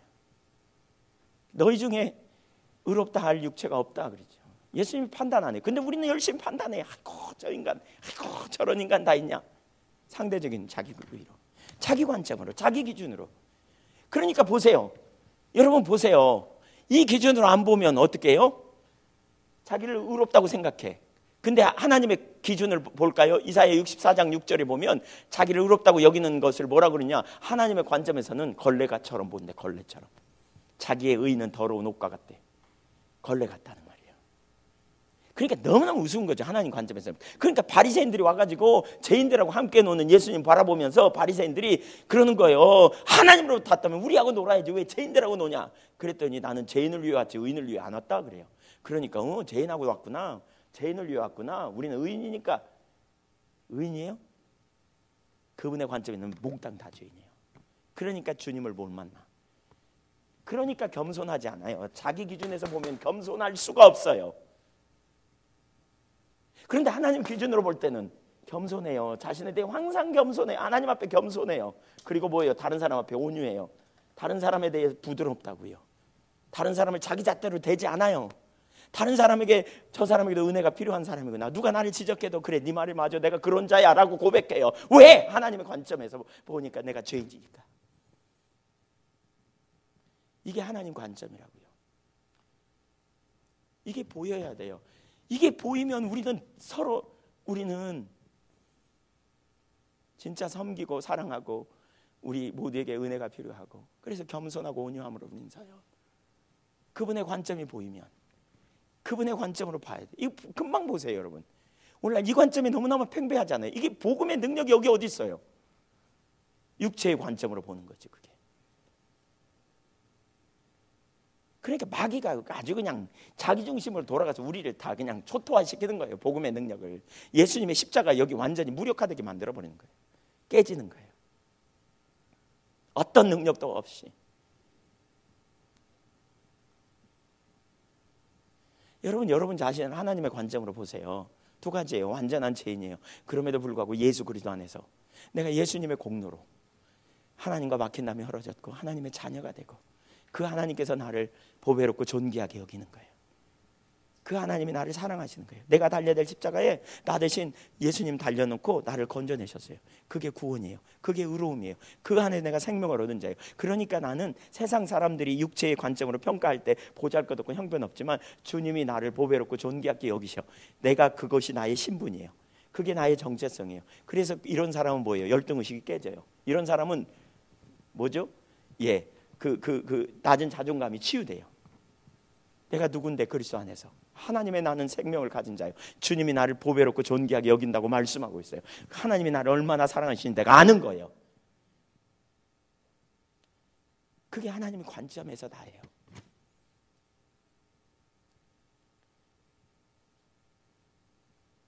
난 기뻐요 주가 날 부르사 주의 소유 삼으심을.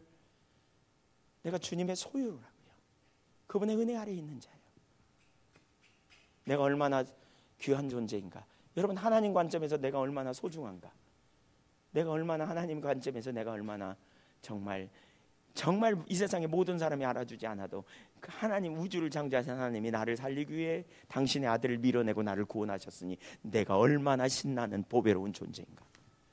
이게 주님의 관점이라고요. 근데 그게 안 보이니까 세상적인 관점으로 맨날 이 관점으로 율법주의 이 관점으로 보니까 내놓을 게 별로 없네. 그러니까 이 관점으로 빠져서 내가 죄책감에 빠지고 이 기준 갖고 또 자꾸 다른 사람과 비교해봐. 아이고 저 사람은 잘 나가는데 나는 왜 이렇게 못 나가냐. 저 사람은 뭐든지 다 잘 나가는데 나는 이렇게 형편없냐. 그래서 열등의식에 맨날 눌려. 나 같은 사람 없어져야 돼. 막 이렇게 생각해. 여러분 부모님 앞에서 여러분이 그래 보세요. 나를 왜 이렇게 나눠서 나 같은 사람 없어져야 돼. 여러분 자녀가 여러분에게 그런다고 생각해 보세요. 얼마나 속이 뒤집어질지. 주님의 관점이 안 보이니까. 그러니까 이게 얼마나 치명적인지 보세요. 자기중심성. 그러니까 이웃도 안 보여요. 나도 안 보이니까 이웃도 안 보여요. 이웃도 정확하게 이 관점으로 보네. 이웃도 이 관점으로 내 기준 갖고 이웃을 판단하는 거예요. 그래가지고 괜찮은 사람 안 괜찮은 사람 딱 선을 그어. 우리는 그걸 되게 외모로 보죠. 헌금 많이 하고 돈 많이 있고 뭔가 명예가 있고 좀 그 사람이 세상으로 뭔가 직업이 있고 또 뭔가 좋은 직장을 갖고 뭔가 외모가 좀 잘생겼고 그러면 그 앞에서 우리는 그러지 않아요. 열등의식을 가지면서.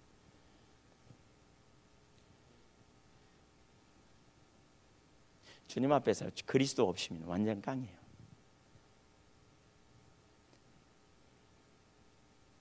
한 영혼이 얼마나 소중한가 아버지 앞에서. 개인적으로 저는 최근에 그런 생각이 참 많이 들더라고요. 제가 목회 가치관 중에 하나가 저는 그런 부분이 이렇게 보여지는 것 같아요. 아니 제 가치관이에요. 그냥 제 생각이에요. 목회가 뭐냐고 누가 어느 날 인터뷰를 저한테 CBS에서 와서 이렇게 인터뷰를 느닷없이 물더라고요. 목사님의 목회관을 좀 말씀해 주시죠.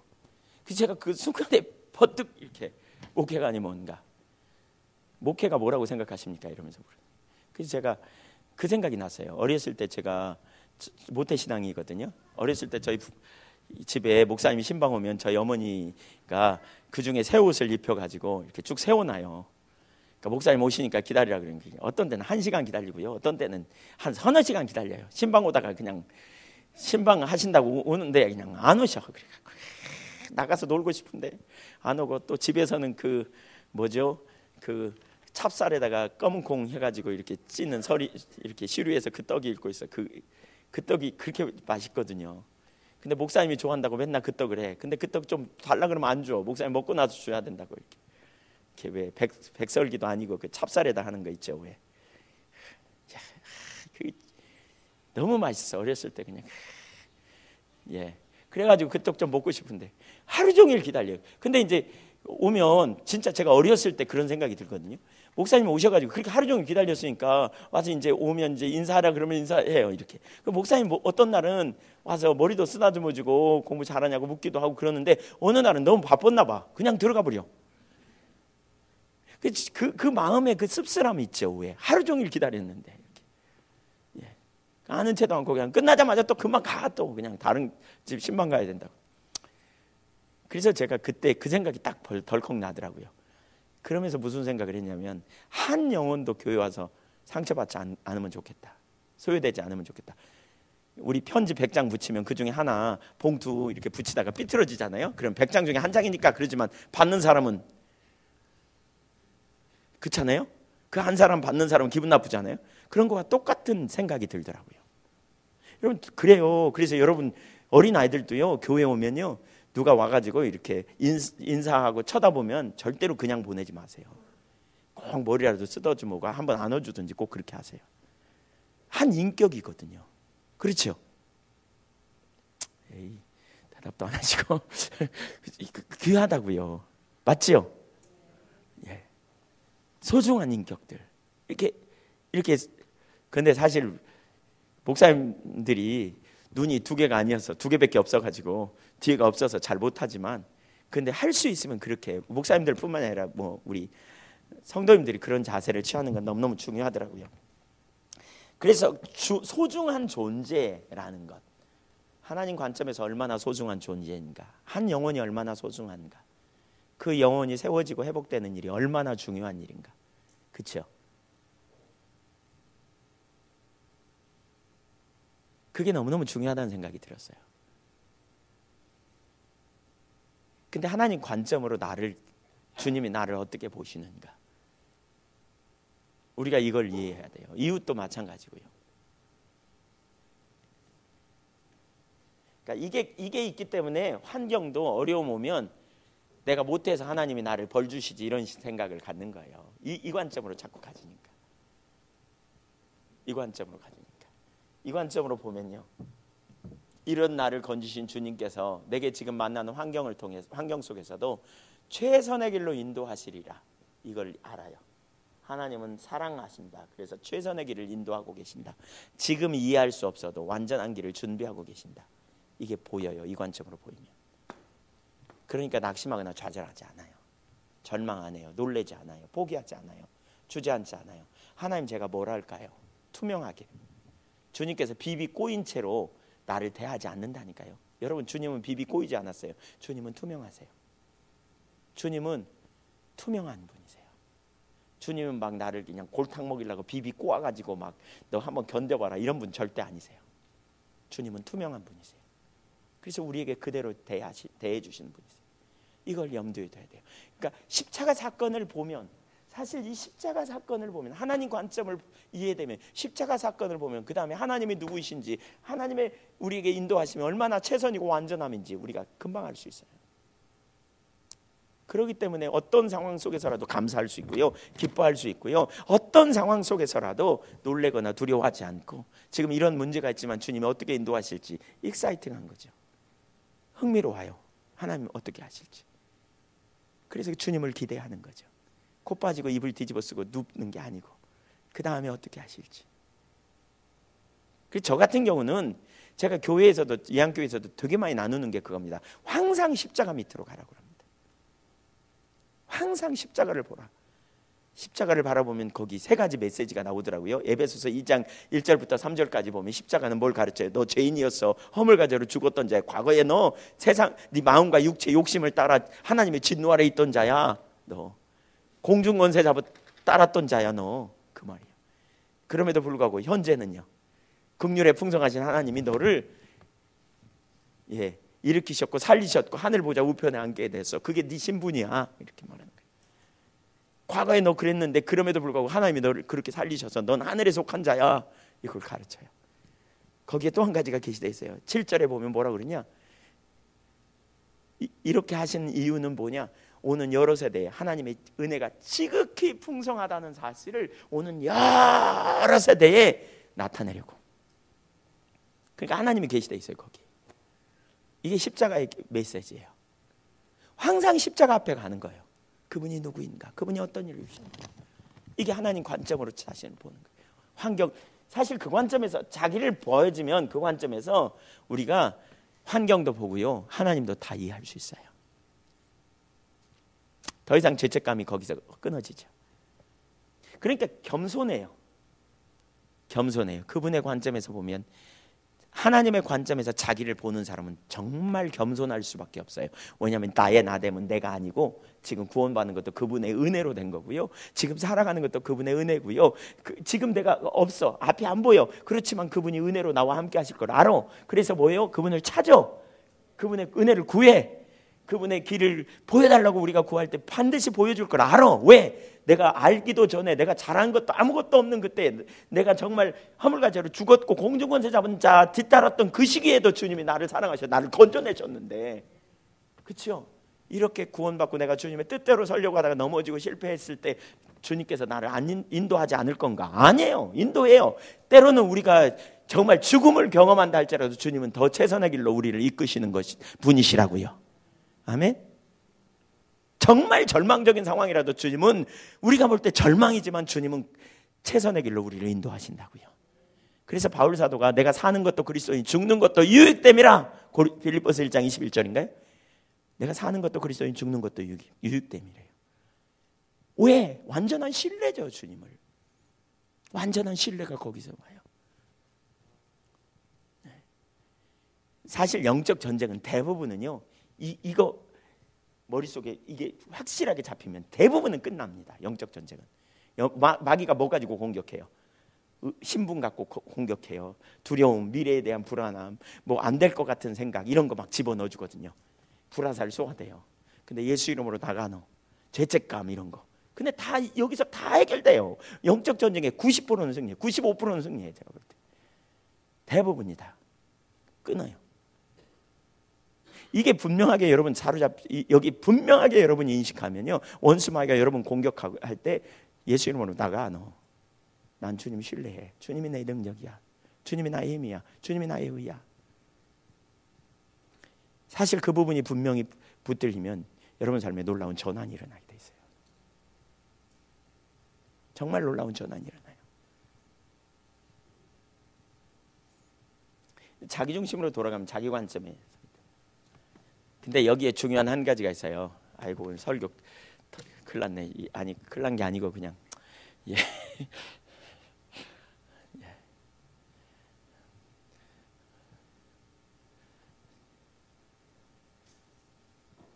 여기에 이게 있어요.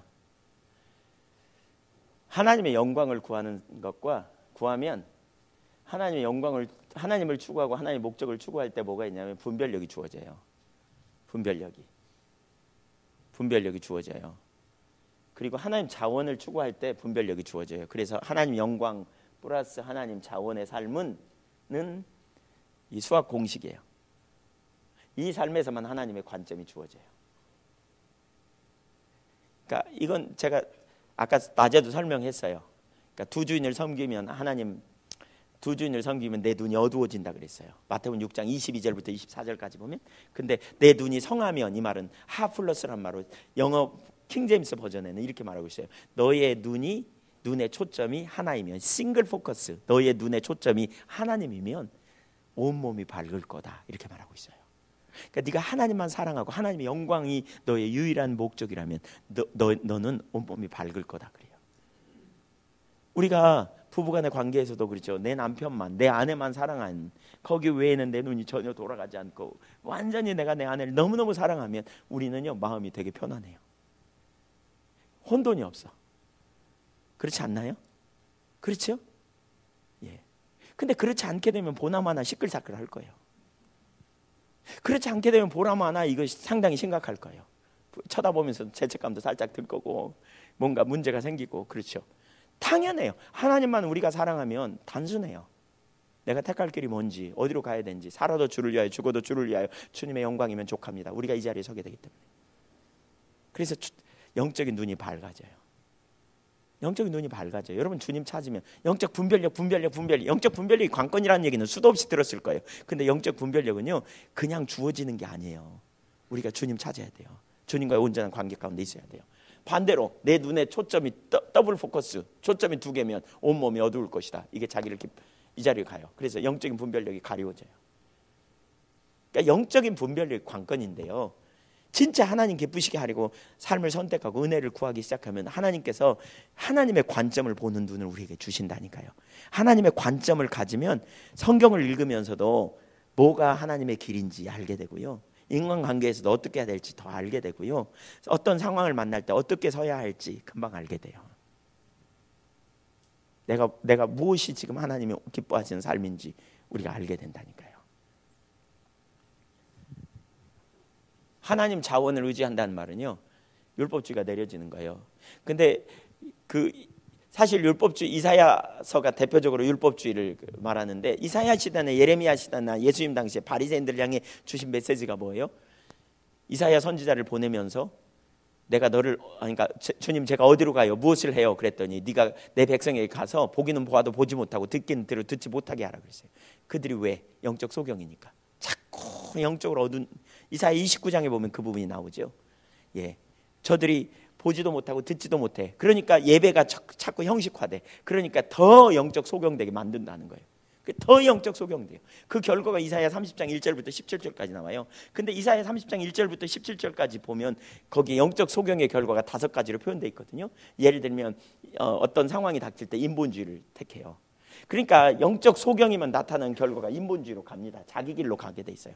스스로 살 길을 마련한 아담이 스스로 치마를 해 입었던 것처럼 스스로 살 길을 마련. 그래서 이스라엘 백성들이 북왕국 아수르가 강대해지니까 남쪽 애굽에 사신을 보내갖고 정치적으로 해결하려고 그러다가 죄의 죄를 더하도다 하나님께서 그렇게 말씀하죠. 이사야 30장 인본주의. 그렇게 되니까 인본주의를 택하니까 한번 그렇게 인본주의를 택하기 시작하니까 30장 17절에 하나님께서 이렇게 말하죠. 그들에게 너희 5이 100을 쫓고 너희 100이 만을 쫓으리라 이렇게 말하는 약속 권위를 줬거든요. 근데 그들이 거꾸로 가요. 적군 1명이 오면 이스라엘 백성이 1000명이 도망가고 적군 5명만 와도 다 도망가 버리는데 겁쟁이가 돼요. 왜? 하나님이 안 보이니까. 인본주의로 가면 하나님 안 보여요. 자기 관점에 보면 하나님 안 보여요. 하나님 어려울 때 돕는 분이 아니라니까요. 그러니까 인본주의를 택했고 인본주의에 있는 상황에서는 하나님을 신뢰하지 못하니까 겁쟁이가 된 겁쟁이. 제가 그런 표현하죠. 그런 예를 자꾸 들죠. 구렁이 속 우리 속에 참새 한 마리 넣어놨더니 죽어버렸다고. 그 빼내 보니까 해부해 보니까 왜 죽었냐면 심장마비로 죽었더라고. 놀라갖고 죽은 거예요. 그러니까 이런 그리스도인 작지 않아요. 무슨 문제만 만나면 놀라갖고 뒤집어져 그냥 땅에 꺼져 그냥. 아이고 망했네 그래. 사실은 이만큼도 안 망했는데 미리 놀래 자빠지는 거죠. 왜? 주님 모르니까. 그분이 하나도 능력이 아니야. 입술로는 전능하신 하나님 나의 힘이요 막 그래. 근데 조그만 문제 오면 그냥 하나도 안 전능해.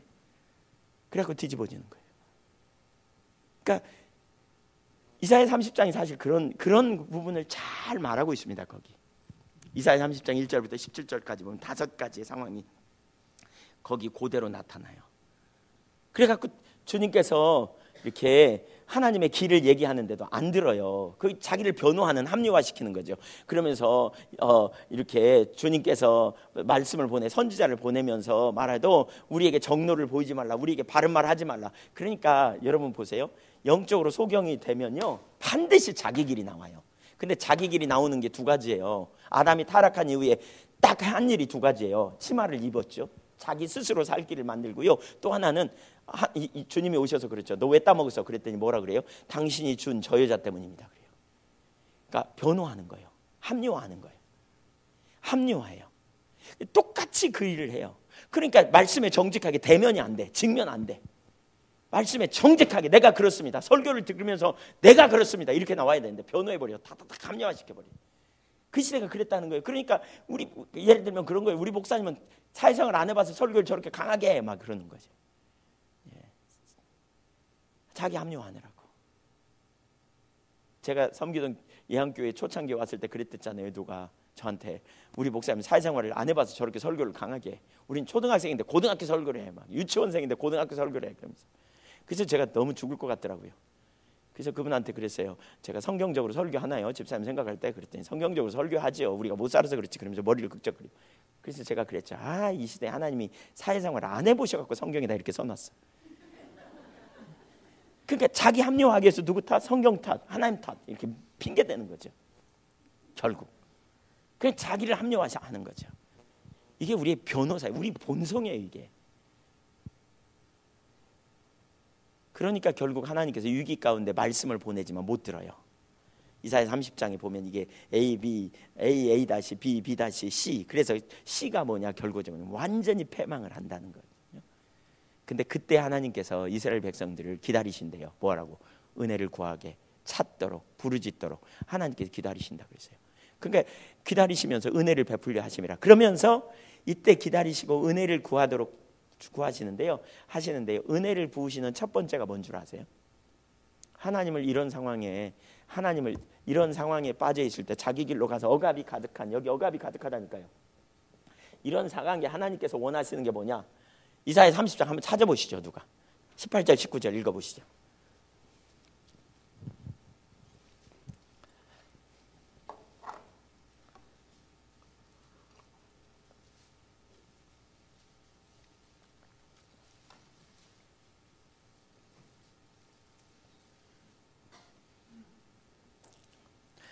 읽어보시죠. 시작.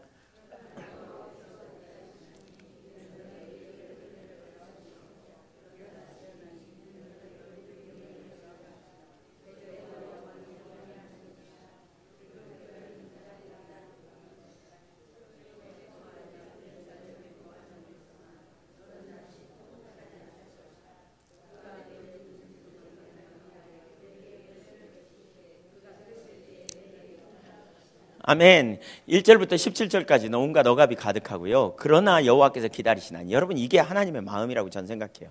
하나님은 우리가 제갈 길로 가가지고 여기 보세요. 억압이 가득해도, 억압이 자기 길로 가서 억압이 가득해도 주님께서 기다리신다는 거예요. 이 순간에도 뭐 하느냐? 기다리세요. 뭐 하게? 하나님께 나오라는 거예요. 부르짖게. 저는 그 구절과 연결해가지고, 호세아가 그 구절하고 아주 유사한 구절인데요, 결국 뭐 하기까지 기다리냐면 죄를 뉘우치고 내 얼굴을 구하기까지 기다리리라. 호세아 5장 13절 이하에 보면 그렇게 나와요. 동일한 상황에 하나님의 얼굴을 구하도록 기다린다는 거예요. 하나님 자신이 목적인, 결국 하나님과의 친밀한 교제로 여기서 이스라엘로 나오도록 기다린다는 거예요. 친밀한 교제로 나오도록 하나님께서 기다리신대. 그리고 그렇게 하나님을 찾기 시작할 때 나타나는 결과가 뭐냐? 거기 보실래요? 20절 읽어보시죠. 시작. 이사야 30장 20절. 예. 읽어주세요.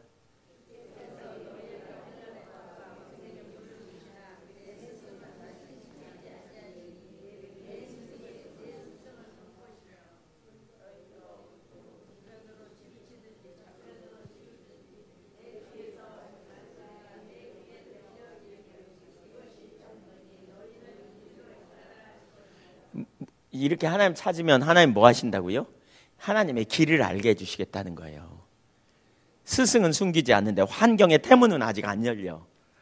태문이 아직 열리지는 않지만 너희의 스승은 숨기지 않아서 네가 좌로 치우치든지 우로 치우치든지 네가 나아갈 방향을 내가 알게 하겠다는 거예요. 그게 하나님의 방법이에요. 너무너무 신나요. 그래서 우리가 하나님 찾으면 뭐가 있다고요? 깨달음이 많이 오기 시작한다고요.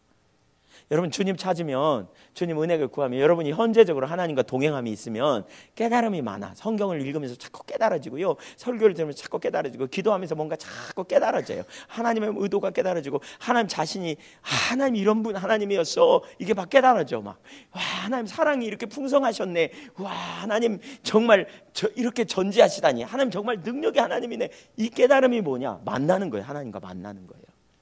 이게 하나님과 만남이 있어요.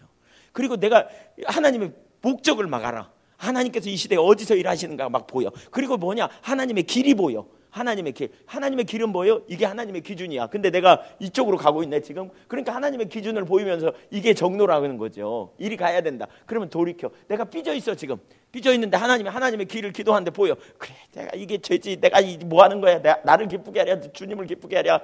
예, 내가 먼저 손 내밀지 못하고 이거 땡이다. 난 가서 손 내밀래. 그러고 가는 거야. 자존심 되게 상하지만 미안합니다. 이러면서 사과하고 화해하고, 상대편이 안 받아줘도 축복합니다 속으로. 난 하나님 기뻐하는 삶을 살래요, 그 주님. 그러고 나가는 거죠. 하나님 안 기뻐하는 삶, 사람 마음 아프게 한 거, 누가 걸린 거, 누가 넘어진 거, 그렇게 가는 거예요. 그러니까 이 사람은요, 주님과 동행하면 안 변하는 게 기적이야. 주님과 동행하는 실제가 되면 안 변하는 게, 안 바뀌는 게 기적이라니까요. 맞아요, 아니에요? 예, 그렇다니까요. 자꾸 바뀌어요. 자꾸 겸손해져요. 자꾸 그분의 귀를 기울이고 깨달아지니까. 성경을 읽으면서도 지금 내게 주시는 말씀으로 읽어져요. 이 말씀이 그냥 숙제하듯이 읽는 게 아니고요, 그냥 말씀 숙제하듯이 읽는 게 아니고요, 지금 주님이 나에게 말씀하시는 말씀으로 읽어져. 그래서 대하면서, 오 주님, 제가 이게 문제입니다. 진도가 안 나가. 그러니까 오 하나님 은혜를 부어주세요. 오 하나님 긍휼히 여겨주세요. 제가 과거에 신학 대학원 갈 때 성경 공부 시험을 준비해야 되는데 이 진도가 안 나가는 거예요. 왜냐하면 은혜를 받으니까 성경을 읽는데요, 말씀 하나하나가 와서 부딪히는 거예요. 그러니까 말씀 붙잡고 울면서 기도하고, 그리고 그 성경 구절이 넘어와가지고 막 마음에 막 애워져요. 어떤 때는 성경을 읽다가 하루에 7시간씩 성경 봤거든요. 7시간 성경 보고 7시간 영어 공부하고, 그 다음에 시사 1시간 공부하고 이랬는데, 성경을 읽다가 막 말씀이 안 넘어가. 그럼 막 그 구절 묵상하다가 덮어놓고 15층 아파트 옆에 그 독서실 옆에 아파트까지 뛰어 올라가. 그래갖고 막 땅바닥에다 입 맞추고 이렇게 엎드린 거 있죠. 주님, 제가 여기 있습니다. 나를 받아주십시오. 제가 그때 제일 충만했던 것 같아요.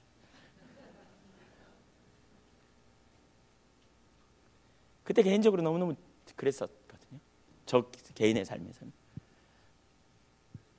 그때 그게 하나님의 임재였다는 걸 제가 잘 몰랐는데요. 지나고 보니까 저녁에 잘라고 기도하고는 이렇게 엎드리면 눈에서 눈물이 벌컥벌컥 나와. 주님만 기쁘시게 할래요. 그러면 딴 생각이 안 나. 그리고 등에 막 전기가 촤르 흐르는 것처럼 느껴져. 그리고 잘라고 눈 떠보면 새벽 4시 돼버렸어요. 1시쯤 누웠는데, 아니 무릎 꿇고 앉았는데,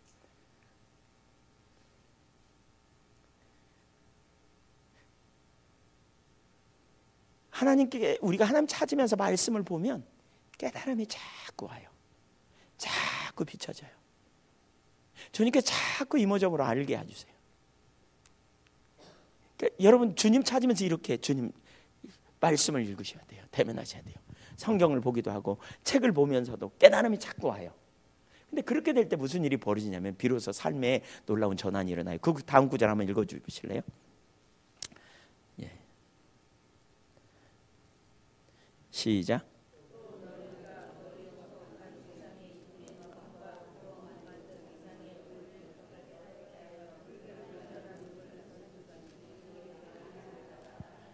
예, 불결한 물건을 던지면, 그러니까 거기 잘 주목해야 될 단어가 있어요. 누가 조각했다고요? 예, 누가 거기다 금을 입혔다고요? 그러니까 보세요. 하나님을 떠나 자기 중심으로 돌아가면 자기 목적이 전면에 등장하고 이게 우상이에요. 이게 우상이에요. 근데 이게 안 보였어. 그러니까 내가 거기다 관심사를 쏟고 내가 거기다가 온통 집중해서 하나님 한쪽에다 두고 우상으로 섬겼던 다른 주인 삼은 다른 거 있죠. 내가 주인 삼은 모든 거 내려놓고 주님만 사랑해. 두 주인 섬긴다 그랬잖아요. 하나님 말고 다른 거. 그러니까 거기에 온통 관심을 쏟고 거기에 모든 집중을 쏟아. 그러니까 거기다 금을 입히고 거기다가 은을 입히고 이게 우상이 된다니까요. 우리 우상을 우리 마음 안에 끌어들이는. 그게 자녀가 우상이 될 수도 있고 또 물질이 우상이 될 수도 있고 명예가 우상이 될 수도 있고 또 사람에게 인정받는 게 우리의 우상이 될 수도 있고 이게 우상이야, 우상. 그래서 목사인 저 같은 경우는 교회가 우상인 경우가 가장 많았어요. 교회 성장, 거기 어떻게 교회 성장해 볼까? 이게 우상이야. 거기에 온통 관심을 내 방법, 인위적인 방법, 인본주의. 여기 이게 있으면 반드시 어디로 간다? 관점이 혼돈되고 자기 길로 간다니까요. 그래서 내가 세우려고 했던, 내가 하려고 했던 이거 다 내려. 그리고 돌아서 그래서 주님 집중적으로 찾았더니 주님께서 주님의 길을 보여주셔. 내가 내렸던 이거 아니고 이거지. 아, 내가 왜 그럼 이걸 내렸지? 아, 내 삶에 우상이 있구나. 내가 요것 때문에 그랬구나. 이게 보이면서 이걸 불결한 물건을 던진같이 던지면서 나가. 그렇게 한다는 거예요. 발로 차버린다는 거예요. 그렇게 그런 거죠. 하나님 그거 없어도 괜찮아요. 하나님 그거 내가 지금까지 추구했는데요. 그거 안 돼도 괜찮아요. 하나님 전 하나님이에요. 하나님 내 자녀요. 내가 주님께 맡길게요.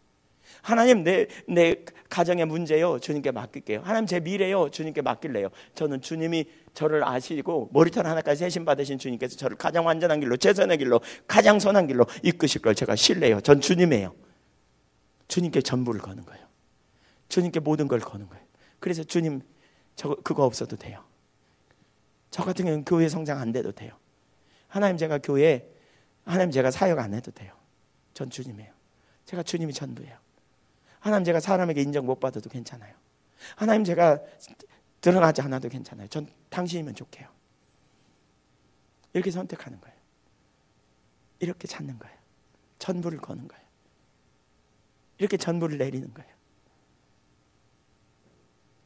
근데 그거 없어도 되는지 계산해보고 고백하셔야 돼요. 왜냐하면 진짜 안 될 수도 있으니까. 진짜 안 될 수도 있어요. 근데 안 되면 그렇게 안 되면 내가 계산한 대로 안 되면 주님이 나를 사랑하시고 나를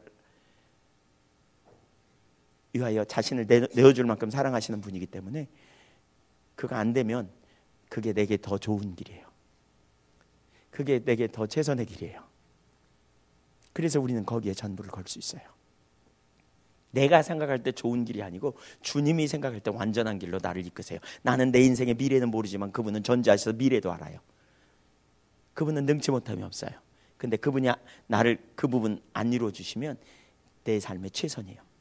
제가 오래전에 그랬잖아요. 목사 안수 받고 도시로 나오기 원했는데 하나님 거기 가는 게 뜻이 아니라고. 그래서 제가 거기 있는데 죽을 것 같았어요. 그 당시에는. 그래서 그게 최선의 길이 아닌 줄 알았어요. 정말 죽을 것 같았어요. 근데 시간이 지나고 나 보니까 얼마나 완전한 길로 주님이 저를 인도하셨는지 알겠어요. 지내놓고 보니까. 그래서 주님은 그렇게 말하죠. 내 생각과 너희 생각은 다르고 내 길과 너희 길은 달라서 하늘이 땅보다 높은 같이 내 생각이 너희 생각보다 높고 내 길이 너희 길보다 높아. 완전해. 우린 이걸 신뢰하고 하나님 그거 안 돼도 괜찮아요. 하나님 내 육신의 질병이 치유 안 돼도 괜찮아요. 전 하나님이에요. 하나님 내 관심사 끄는 그거 안 돼도 괜찮아요. 하나님 내 문제 해결 안 돼도 괜찮아요. 하나님 내가 염려하던 그거 안 돼도 괜찮아요. 전 하나님이에요. 그러니까 그거 안 된다고 생각하면 너무 슬퍼. 너무 죽을 것 같아. 근데 주님이면 좋게요. 이게 뭐냐? 불결한 물건을 던짐처럼 차버리는 거예요. 나가라고 던지는 거예요. 우상을. 하나님 대체하는 우상을. 하나님 대신해서 주인 삼으려고 하는 그거 완전히 내 삶에서 없어도 그만해요 라고 던지는 거예요. 내동댕이 치는 거죠. 난 하나님 당신입니다. 전 주님이면 족합니다. 전 주님으로 만족합니다.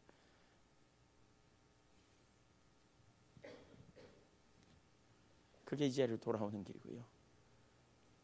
여기서 이리 갔다가 이리 갔다면 반드시 다시 이리 와야 돼요. 그러면 하나님께서 하나님의 길을 우리에게 알게 해주세요. 길을 알게 할 때 가장 먼저 뭐냐? 우상을 버리게, 잘못된 길이 뭔지를 깨닫게 하는 거죠. 그럼 하나씩 삶을 조정하는 거예요. 이 물질적인 문제에 여러분 깨끗하지 못한 수도 있어요. 자기중심으로 돌아가면 우리가 움켜잡아요. 그래서 물질 문제로 깨끗하지 못할 수 있어요. 성적인 욕구로 여러분 노출될 수도 있어요. 틀림없어요. 자기중심으로 돌아가면 성적인 욕구에 노출돼요.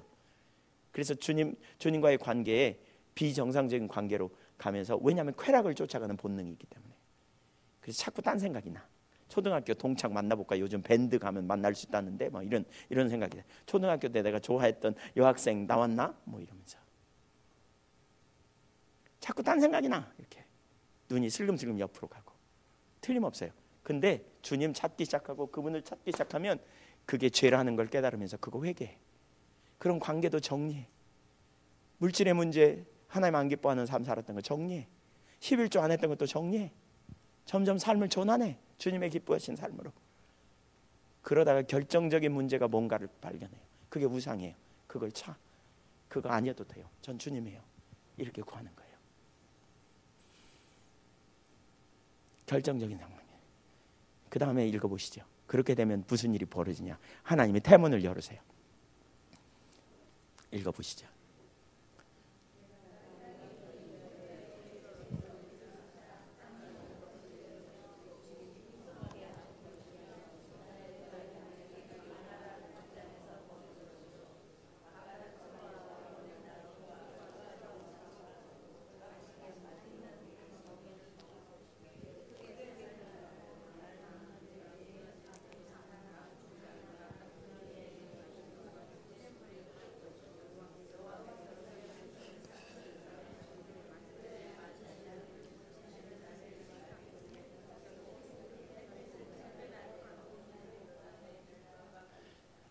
여러분 그때 땅에 뿌려놓은 씨앗이 비가 안 와가지고, 저는 농사짓는 제가 그 농촌 교회에 있어봤기 때문에 비 안 오면 어떤지 압니다. 그 심정 바짝바짝 다 들어갑니다. 근데 뿌려놓은 씨앗에 비를 주님이 주신다는 거예요. 그래서 무슨 일이 벌어져요? 싹이 나기 시작해. 들에 있는 풀들이 자라나면서 소들이, 짐승들이 먹을 것이 생겨요. 각 고상 각 줄령에 대적들이 이렇게 무너지면서 거기에 물이 흐르기 시작해. 그리고 하나님께서 햇빛을 그러니까 영광으로 임재하시는 날, 그렇죠? 하나님께서 치유해 주세요. 두드러 맞은 곳이 싸매어지는. 햇빛은, 달빛은 햇빛 같고 햇빛은 7날의 빛처럼 그렇게 강력한 하나님의 영광으로 임재하세요. 그 삶을 주도해 가면서 그 가운데 영광으로, 능력으로 역사하세요. 이게 부흥이에요. 저는 이게 부흥이라고 믿어요. 아멘. 그러니까 뭐가 돼야 된다고요? 우리가 여기 있다가 첫사랑에 감격이 있었다, 이렇게 가. 하나님과 지속적인 친밀한 사랑의 교제 가운데 있지 않다가, 아니 첫사랑에 감격이 있어 우선순위가 여기 있다가 어느 날 일이 갔어. 그러다 보니까 여기 자기를 과신하고 그래갖고 영적으로 소경돼가지고 자기 관점에 있다가 자기 길을 택해 사사건건. 그래갖고 억압이 가득해 말할 수 없는. 그러다가 하나님을 찾아 부르짖었더니 지금 이번 집회를 통해서 여러분 부르짖게 하나님께 초청하시는 것 같아요. 제가 보니까 부르짖었더니 다시 주님을 찾기 시작했더니 하나님의 은혜를 부으셔 택할 길을 가르치시는, 그러면서 태문을 열어가시는 이런 과정. 자기 중심에는 소망이 없어요. 아세요? 우리 모두는 자기 중심에 익숙하고요, 자기 중심적인 삶이 어쩌다 실수로 가는 게 아니고요, 우리가 내내 거기서 삽니다. 그러다가 은혜 받으면 실수로 하나님 중심으로 한번 갔다가 이내 또 손살같이 자기 중심으로 돌아갑니다. 그게 우리의 본성입니다. 주님 모르면, 주님 안 돼서 자라가지 않으면.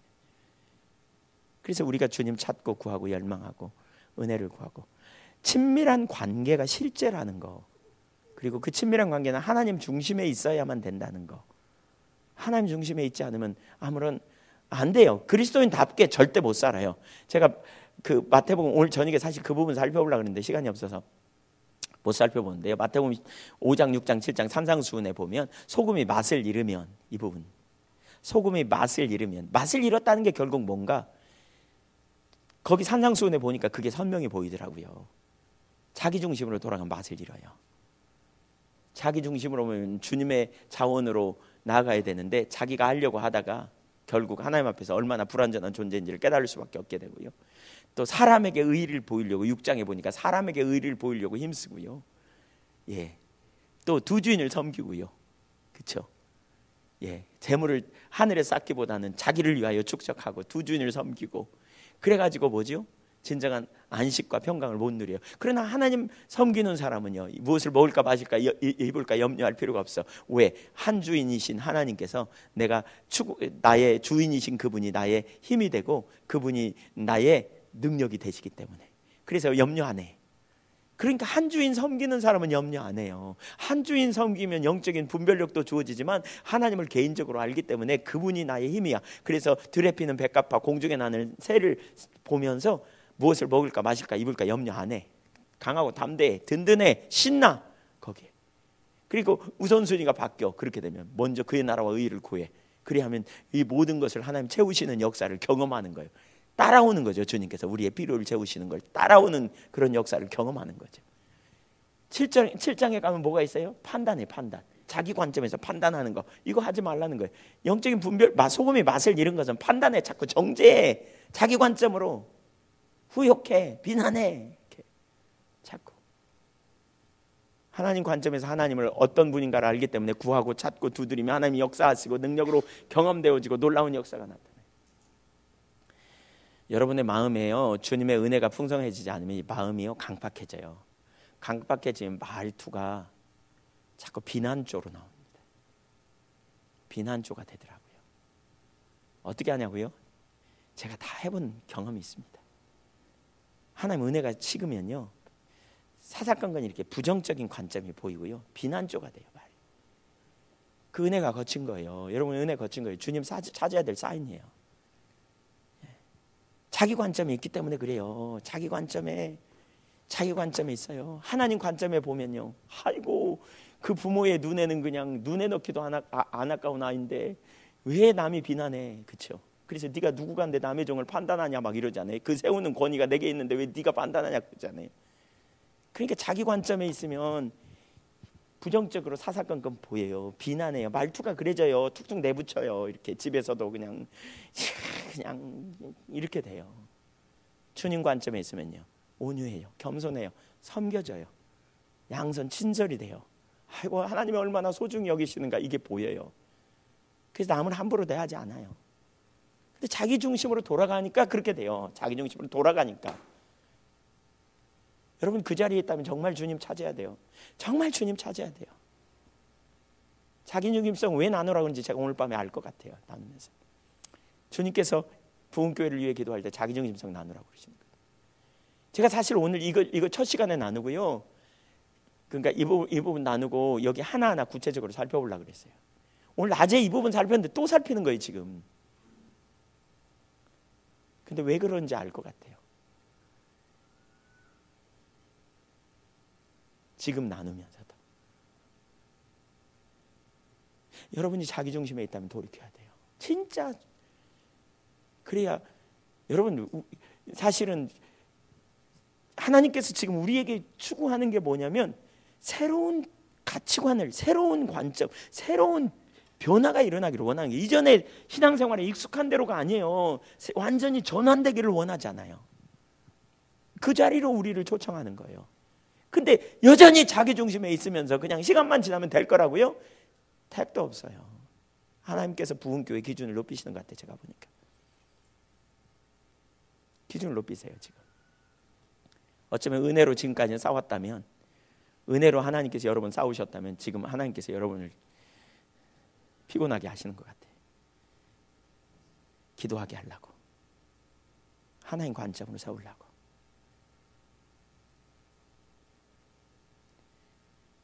기준을 높이세요. 우리를 어떻게 해요? 정말 인격적인 친밀한 사랑의 교제로, 실제로 들은 대로 실제로 그렇게 업그레이드 시키려고. 그 자리에 가야 능력이 있어요. 그게 아니면 안 돼요. 안 사라져요. 그러면 안 돼요. 리더들은 말할 것도 없이요. 모든 분들이 그렇게 주님 찾으셔야 돼요. 친밀한 교제 안에 동행하는 실제적인 역사가 있으셔야 돼요. 근데 그 삶의 핵심은 하나님 중심이라니까요.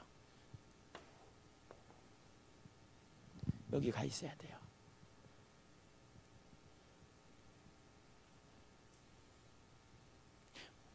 뭘 하시려고 하시는지 보이세요?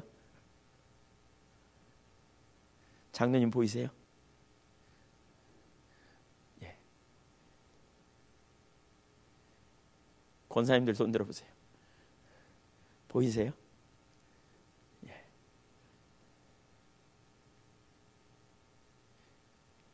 그러니까 저는 분명히 보이는 것 같아요.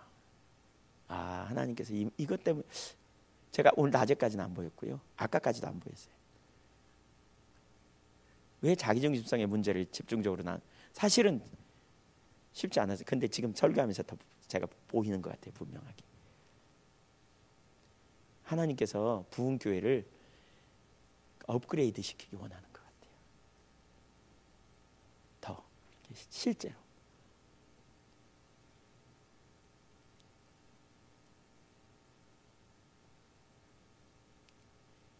근데 감사할 일이에요. 왜냐하면 하나님께 그런 의도를 가지셨다면 우리가 찾으면 은혜를 부으실 거거든요.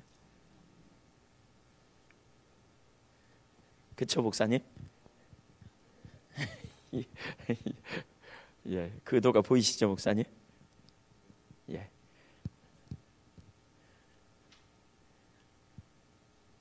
사실 제가 오늘 설교 어떻게 해야 되나 되게 걱정이 됐거든요. 왜냐하면 전 설교를 할 게 없어서 아는 게 아니라 제가 원고는 다 저기 가져왔어요. 근데 하나님이 지금 뭘 하시고자 하는가가 보여야 설교가 되거든요. 그러니까 그게 이렇게 안 보이면 제가 집회 그냥 마칠 수는 없는데 어떻게 하나, 그래서 막 속으로 기도했습니다. 근데 염려하지 말라 그래서 제가 원고를 가지고 오긴 왔는데 아마 어쩌면 오늘 저 원고 갖고 안 할 것 같다 싶은 생각이. 그러니까 하나님 신뢰하고 서라 그러시는 것 같더라고요. 그래서 저도 이제 주님 신뢰하고. 근데 보니까 하나님을 찾도록 초청하시는 것 같아요. 자기 중심에 있는 자리에서 결국 하나님 중심으로. 제가 이런 부분을 이렇게 아마 대부분이 다 오늘 제가 하신 그러니까 한 설교는 대부분이 다 한 번쯤은 들으셨을 수도 있고요. 물론 안 그러니까 들었지만 사실 새롭게 저에게도 최근에 비춰진 영역을 제가 많이 나눈 거거든요.